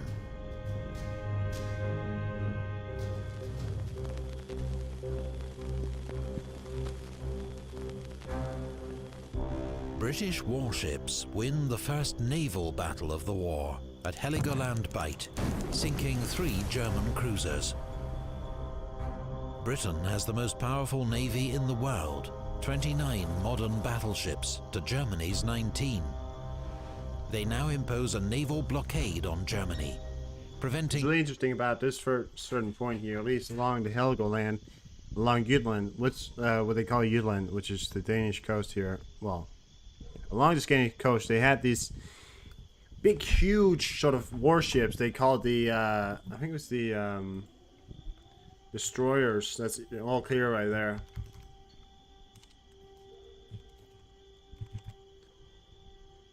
These huge German Navy ships that both the England and well, the UK and Germany possessed, which were, you know, the biggest one of the war. But they're so expensive to make. They didn't want to put them into war, so they only have one battle. A lot of them got damaged. They didn't fight again. So it's only these naval battles did happen. And another point, we should probably get into it later, is that Germany was actually the first country in the world to ever do a bomb raid, because they sent 2 how do you say it in English, balloons to, you know, the big balloons things, the you know, the balloons that fly, right, over towards UK, and they had a bunch of people drop bombs on the UK. So they're actually the first ones to instigate a bomb raid. It only did about 2-3 times. So a little bit of history there. In contraband goods, including food, from reaching it by sea. The aim is to bring Germany's economy to its knees and force it to surrender. But a week later, the British cruiser HMS Pathfinder becomes the first victim in history of a lethal new weapon. Submarine! Torpedo. German submarines, or U-boats, have a surface range of 9,000 miles and can attack undetected from beneath the waves. They herald a deadly new challenge to Britain's command of the seas.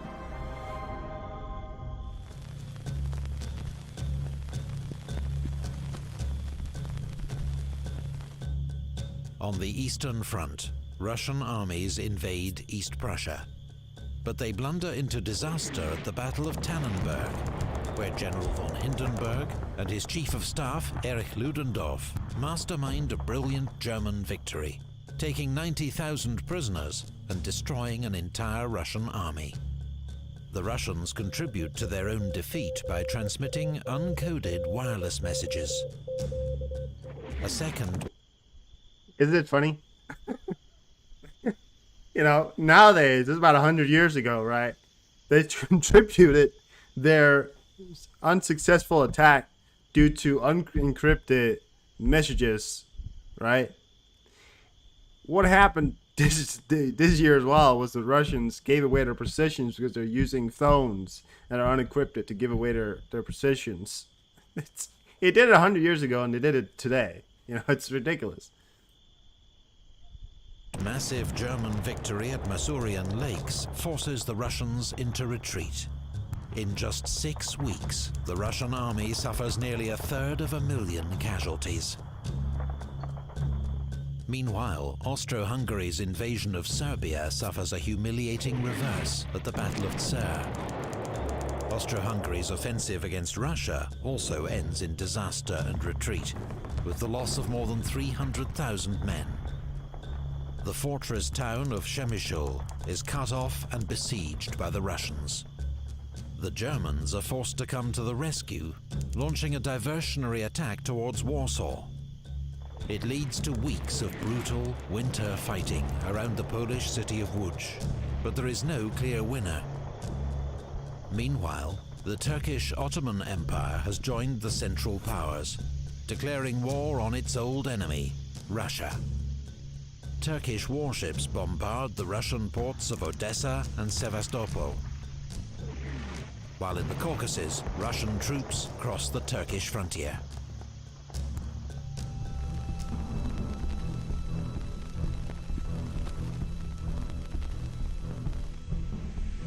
Beyond Europe, the war rages on the world's oceans and in far-flung European colonies. German troops cross into British East Africa, modern Kenya, and occupy Taveta, while Allied forces seize the German colony of Togoland, modern Togo.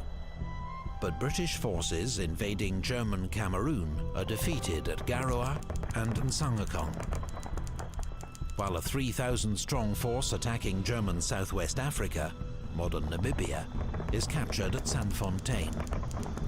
A month later, British landings at Tanga end in chaos and defeat at the hands of a much smaller German force led by Colonel von Lettow-Vorbeck. Cut off from Germany, Lettow-Vorbeck goes on to wage a highly successful guerrilla war against the Allies, tying down huge numbers of troops. In Asia, Japan honors its treaty with Britain and declares war on Germany. Japanese forces go on to seize the German naval base at Tsingtao. The German colonies of Samoa and New Guinea surrender to troops from New Zealand and Australia. If you guys ever wonder why China got so pissed off by being invaded by everybody else, it's because during the Second World War and the First World War, right before the Second World War, Japan took Korea.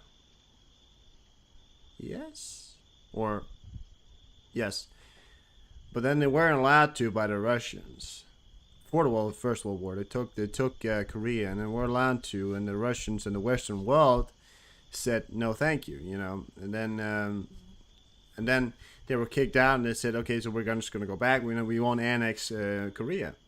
But then, you know, the Western world took that and literally invaded China on their own, set up spheres of influence, and put up their own sort of, I would say, countries, colonies in China. You know, China was divided again, and then the Japanese said, you know, screw this. You know, I'm gonna annex Korea, and everybody was like they can't do that. Now they're gonna fight against the Russians. and they won. You know, those Japanese, you know, at the time weren't extremely well fitted as an army, but they won. They won against the Russians with the biggest army in the world. They just won. It's impressive. Kicked the Russians out, right? Fully annexed Korea, and it wasn't until the start of World War II when they completely took over China and did some atrocities. You know, completely slaughtered a lot of people. No wonder China is pretty tired of getting invaded. You know, invaded all throughout history. People set up spiritual influence where China couldn't really do anything against it. You know. But in the Pacific, off the coast of Chile, German Admiral von Spee's powerful East Asia squadron sinks 2 British cruisers at the Battle of Coronel. both ships are lost with all hands. 5 weeks later, he runs into a British naval task force at the Falkland Islands.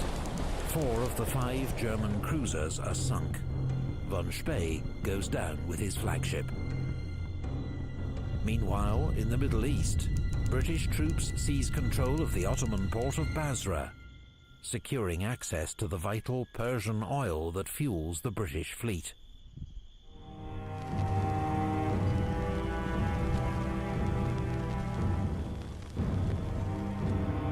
That winter, Austrian troops finally capture Belgrade. But the Serbs then counterattack and drive them back once more. The fighting in Serbia has already cost around 200,000 casualties on each side. In the North Sea, German warships mount a hit-and-run raid against English coastal towns, shelling Hartlepool, Whitby and Scarborough, and killing more than 100 civilians. On the Western Front, the French launched their first major offensive against the German lines. But the First Battle of Champagne leads to small gains at a cost of 90,000 casualties. Yeah. The French did not just like While Champagne, in the Caucasus, they really named an Ottoman operations offensive through the mountains in midwinter ends in disaster at Sarıkamış. Turkish casualties total 60,000, many frozen to death. On the Western Front, that first Christmas is marked in some sectors by a short truce and games of football in no man's land, the killing zone between the trenches.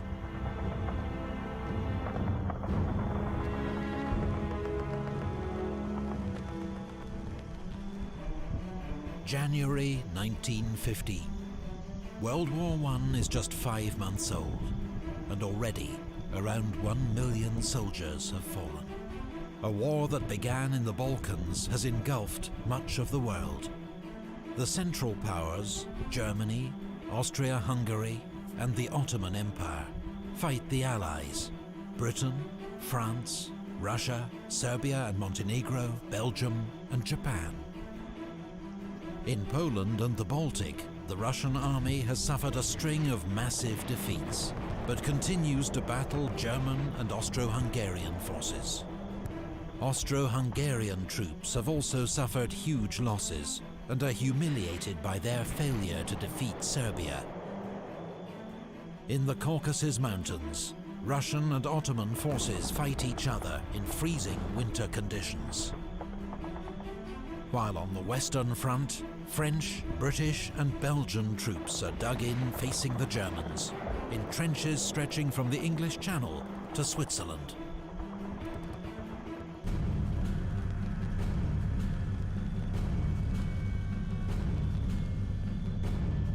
As part of the world's first strategic bombing campaign, Germany sends 2 giant airships known as Zeppelins to bomb Britain.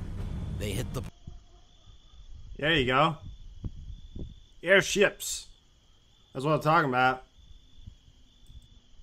Ports of King's Lynn and Great Yarmouth, damaging houses and killing 4 civilians. At sea, at the Battle of Dogger Bank, the British Navy sinks 1 German cruiser, but the rest of the German squadron escapes. Command of the seas has allowed Britain to impose a naval blockade of Germany, preventing vital supplies, including food, from reaching the country by sea. Germany now retaliates with its own blockade. It declares the waters around the British Isles to be a war zone, where its U-boats will attack Allied merchant ships without warning.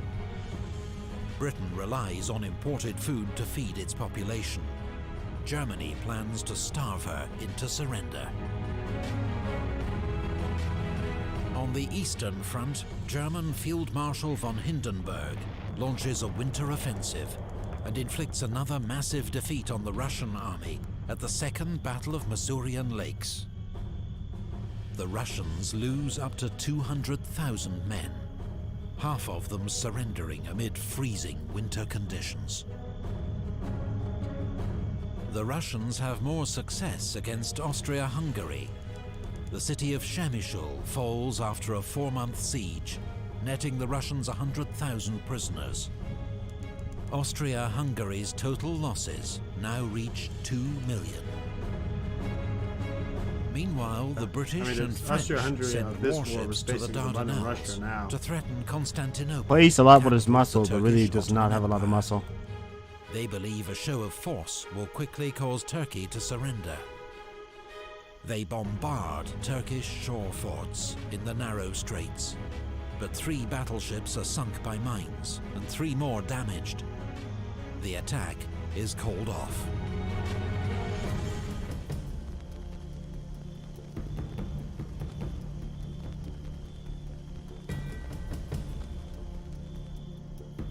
On the Western Front, the British attack at Neuve-Chapelle. But the advance is soon halted by German barbed wire and machine guns. British and Indian units suffer 11,000 casualties, about a quarter of the attacking force. 6 weeks later, at the Second Battle of Ypres, the Germans attack with poison gas for the first time on the Western Front. A cloud of lethal chlorine forces Allied troops to abandon their trenches. But the Germans don't have enough reserves ready to exploit the advantage. Soldiers on both sides are quickly supplied with crude gas masks as a chemical weapons arms race begins.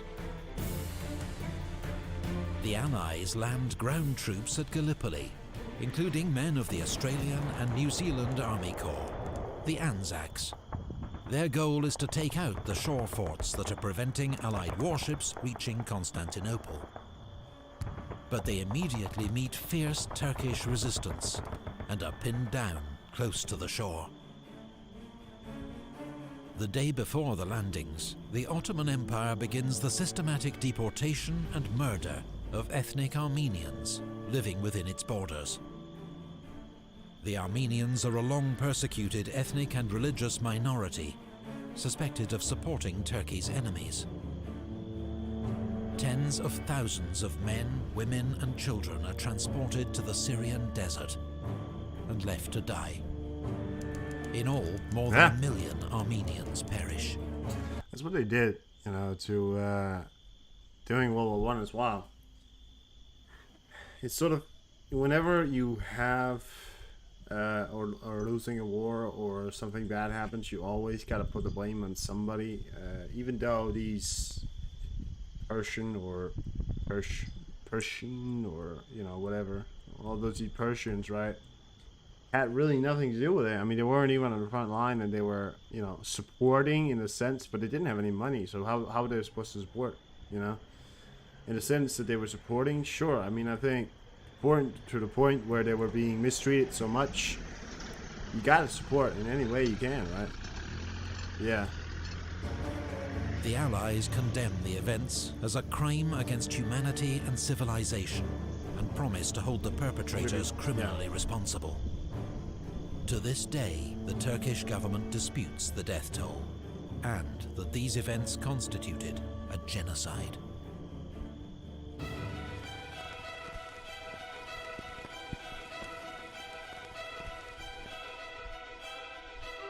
On the Eastern Front, a joint German-Austro-Hungarian offensive in Galicia breaks through Russian defenses, recapturing Przemysl and taking 100,000 prisoners. It is the beginning of a steady advance against Russian forces. At sea, the British passenger liner Lusitania, sailing from New York to Liverpool, is torpedoed by a German U-boat off the coast of Ireland without warning. 1,198 passengers and crew perish, including 128 Americans. US President Woodrow Wilson and the American public are outraged. But Germany insists the liner was a fair target, as the British used her to carry military supplies. In May, the Allies launched the Second Battle of Artois in another effort to break through the German lines. The French make the main attack at Vimy Ridge, while the British launch supporting attacks at Aubert Ridge and Festubert.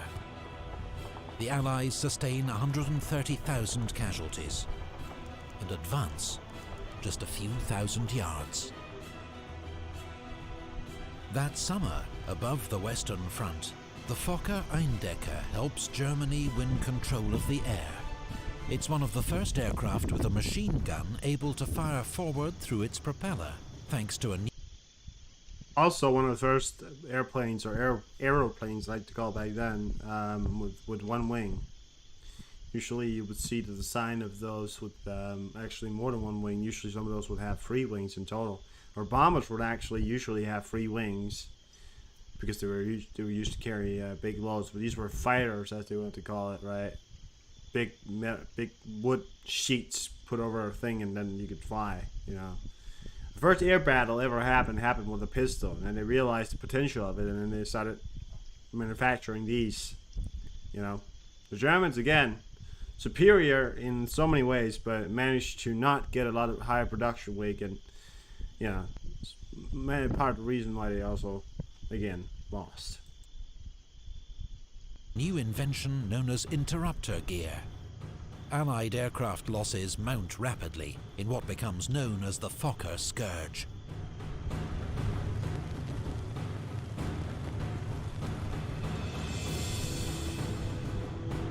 Italy, swayed by British and French promises of territorial gains at Austria-Hungary's expense, joins the Allies, declaring war on Austria-Hungary and later the Ottoman Empire and Germany. The Italian army makes its first assault against Austro-Hungarian positions along the Isonzo River, but is repulsed with heavy losses. Meanwhile, the Allies face a crisis on the Eastern Front. The Russians have begun a general retreat, abandoning Poland. German troops enter Warsaw on the 5th of August.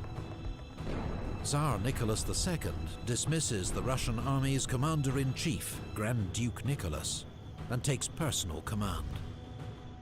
It will prove disastrous for the Tsar, as he becomes more and more closely tied to Russian military defeat. At Gallipoli, the Allies land reinforcements at Suvla Bay, He was not a great but military neither commander. they nor a series of fresh attacks by the Anzacs the worst can choice break to the deadlock. choosing to a military commander. Conditions for both sides are terrible. Troops are tormented not only by the enemy, but by heat, flies, and sickness. In the Atlantic, a German U-boat sinks the liner SS Arabic. 44 are lost, including 3 Americans. In response to further US warnings, Germany ends all attacks on passenger ships.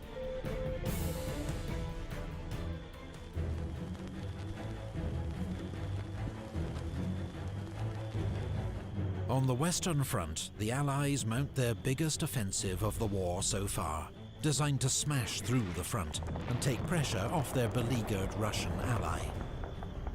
The French attack in the 3rd Battle of Artois and 2nd Battle of Champagne. The British, with the help of poison gas, attack at Loos. Despite initial gains, the attacks soon get bogged down, with enormous losses on all sides.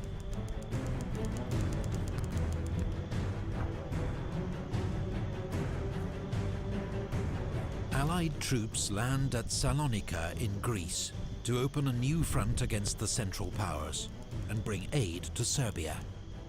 But the Allies are too late. Bulgaria joins the Central Powers, and their joint offensive overruns Serbia in 2 months. That winter, the remnants of the Serbian army escape through the Albanian mountains.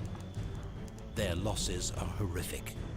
By the end of the war, 1/3 of Serbia's army has been killed, the highest proportion of any nation.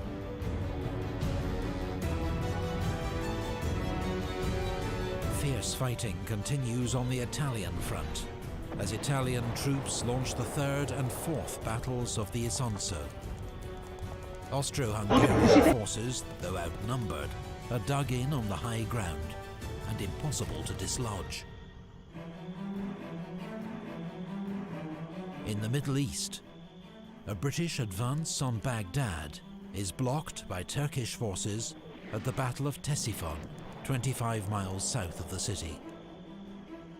The British withdraw to Kut, where they are besieged. The Allies abandon the Gallipoli campaign. 83,000 troops are secretly evacuated without alerting Turkish forces. Not a man is lost. It's one of the best executed plans of the war. The campaign has cost both sides 250,000 casualties. 1915 is a bad year for the Allies. Enormous losses for no tangible gains. But there is no talk of peace.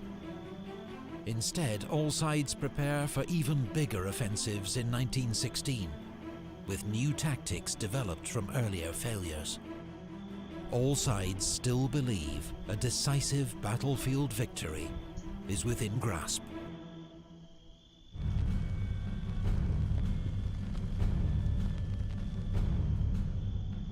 World War I was supposed to have been a short and glorious war.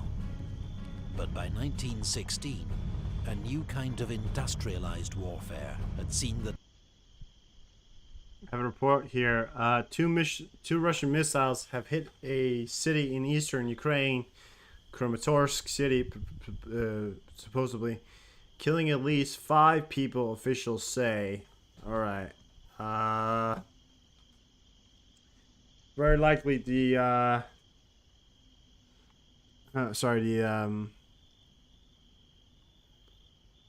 things that we saw or heard here on the cameras. We heard some explosions there earlier, so yeah. You guys want to watch this, or you want me to just put back the live cam?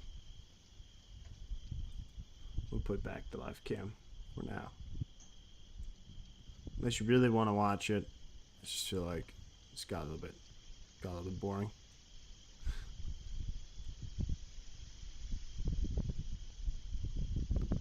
We'll watch it another time, probably.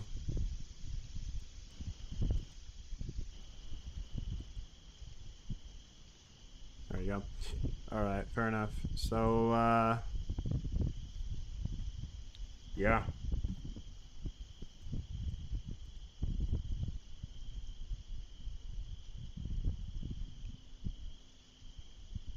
Indications here. I mean, whatever is happening, it's happening now. And these, you know, of course, these exercises, military exercises from the Belarusian side alongside Wagner, it's worrisome. I mean, I'll be honest, because it's, I have no idea the sort of implications that it could be having, because it just appears to me that perhaps it could be having some severe consequences if they then choose to go on the attack. Last time, a Russian allied country, or country, Russia itself, said that it was going to go do military exercises, they invaded a country before they were done with the exercises. They announced new exercises, then that was when they invaded the country. Some Russians, you know, they reported later that some Russians believed that they were still exercising, you know. When going into Russia, some of the Russians said, "Are we still exercising?" You know. So, yeah, still, you know, if you got an unknowing force, and then you got the Belarusians, and you can force them into doing the exercise on the border, it's going to be a little bit harder now, because there's, you know, a whole wall that they have to get through now. But yeah, it's weird. You know, let's see if it happens. Let's see what happens. Belarusian border guards made a hole in the fence on the border with Latvia to help illegal migrants get into the EU. Latvians noticed that the migrants detained and returned to Belarus. Meanwhile, the Polish Deputy Interior Minister Mikhail Mayi Vosnik said that the Russian and Belarus are organizing another campaign to influx immigrants into the European Union throughout the Polish border in order to destabilize the region. The year alone, 19,000 tried to enter Poland from Belarus, of which 4,000 were in June alone, while in the whole of 2022 were 16,000. In response, Poland is going to send another 1,000 troops to the border with Belarus. In turn, the Minister of Defense of Belarus announced the start of military exercises the border of Lithuania and Poland. Here we got a picture of that hole in the fence there that the supposed migrants caught. I mean, this is not just some simple fence here. This is you know, you can't put bolt cutters up to this, you know. They use some kind of blowtorch maybe or something. They certainly use something quite serious. And this is vandalism. This is just another sign of Belarus and Russia being bullies. You know, big playground bullies, right? Or small. I would say Belarus is one of the small playground bullies. Belarus is that kind of just a kid in the background behind the big bully, right? You know, talking smack but not really doing anything. The Polish ground forces deploying armored vehicles through the border with Belarus. That's the 31st of July. That's quite some time ago.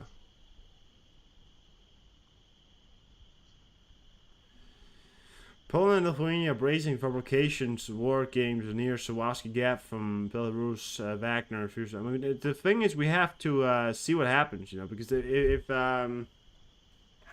they're simulating what they're going to be, their exercises are going to be some kind of simulation of an attack against the Sawasky, right? And then they say, oh, now we're going to do it for real, you know, or something like that. I mean, it's only a matter of time before those exercises turn into a real situation, right? It's ridiculous. It really is, because, you know, the people who will suffer from this did not deserve this. Nobody deserved, you know, what's really going on here.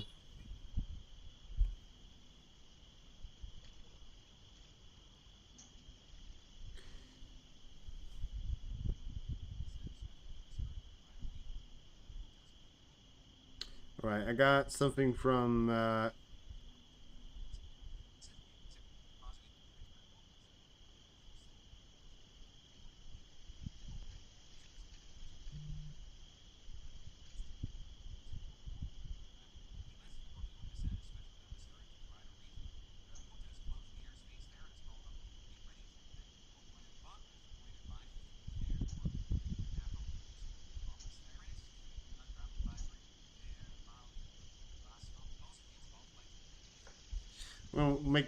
I'm gonna watch something here,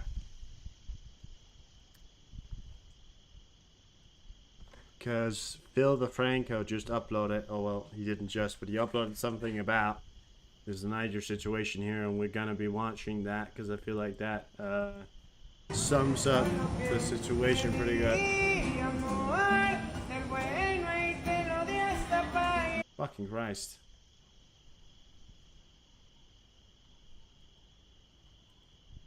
Here you go. So, okay. It's the calm before the storm for World War Africa. The U.S. is reportedly going to send a special emissary. It's the calm before the storm for World War Africa. The U.S. is reportedly going to send a special emissary to try to reason with the junta. The junta has closed the airspace there and has called on the people to be ready to defend the homeland. Wagner has deployed advisors to Niger to reportedly defend the capital. They'll also open an office there. France has issued a do-not-travel advisory for Niger, Mali, and Burkina Faso. They've also canceled all flights going to these places and those that fly over them. Also, ECOWAS's deadline for military intervention is over, but they say that the militaries need more time to amass troops, so they've extended it a week to align with the African Union's deadline, quite likely an attempt to gain more manpower. And they'll be holding an extraordinary summit on Thursday to seek one last attempt at diplomacy. Follow to stay in the loop. It's the calm before... Thursday is going to be a very important day. Very important day. It's the 10th. It's going to be on the 11th. Yes. It's the 8th now. Wednesday, Thursday, yes. 10th, the 11th, yes. We got a P8 in Japan, and a Kawasaki C2. Yes, sir. There certainly seems to be something going on there. This won't be a distraction of anything, but I certainly think that Putin is trying to capitalize on this to try and disrupt anything from the West. Of course he is. I mean, that's why he got Wagner there. Wagner is supposedly an independent force, but at the same time, they're also very much not independent. So, you know, we'll have to see what happens.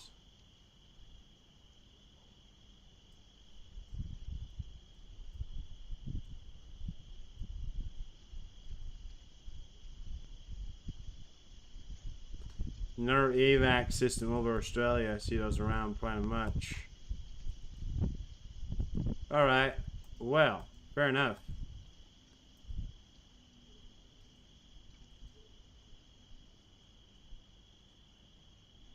Well.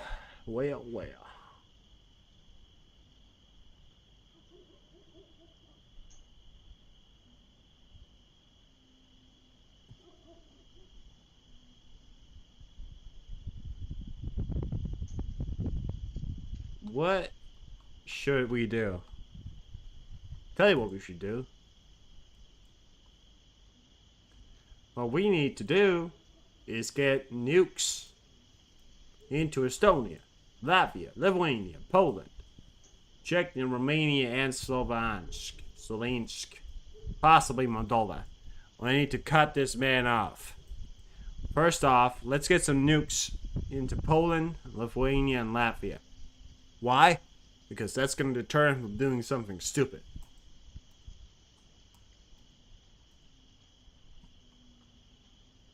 That's right. That's right. I'm not afraid to throw around the N-word.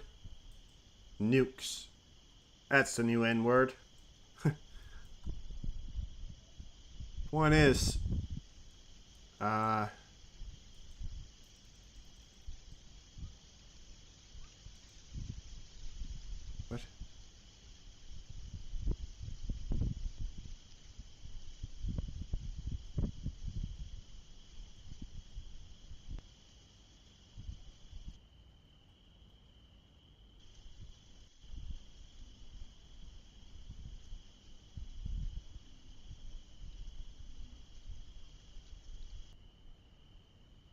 It's the United States of America.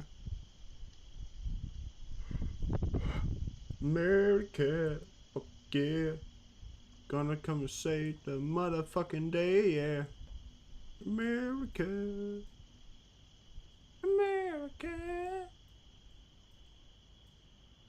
Come and save the motherfucking day, yeah. Oh yeah. Oh yeah. Poland Vice Minister of Internal Affairs Mana says that Russia and Belarus security services are orchestrating a new migrant influx through Belarus. Yes, that will certainly be. I mean, Poland sent a lot of troops and probably could hold them off, right? I mean, let's hope.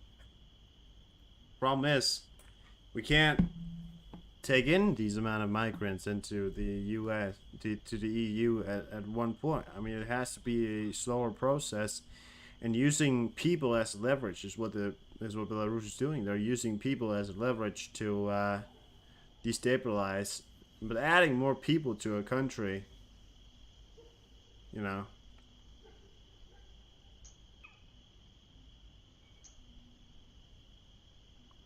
Really, in some ways, tributes and doesn't tribute, but yeah.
Goddamn. This is seen those videos where they let go of mice and then all of a sudden there's a bird or an eagle come by and take them out, the mouse, and it's terrible, but it's you know. Goddamn. Well, I think I'm gonna leave the stream up for you guys. I'm gonna go do something, come back, turn it off. But yeah, I'm gonna leave for now because there's nothing really going on. I mean, we reported on what I wanted to report on, so I'll see you guys tomorrow with another stream. And yeah, hopefully we can report on it. The game we want to watch out for is Thursday, so watch out for that, right? But I'll see you in a bit, and I'll come back and turn the stream off. I won't be leaving it up for the night, unfortunately. But yes, I'll be back in a bit.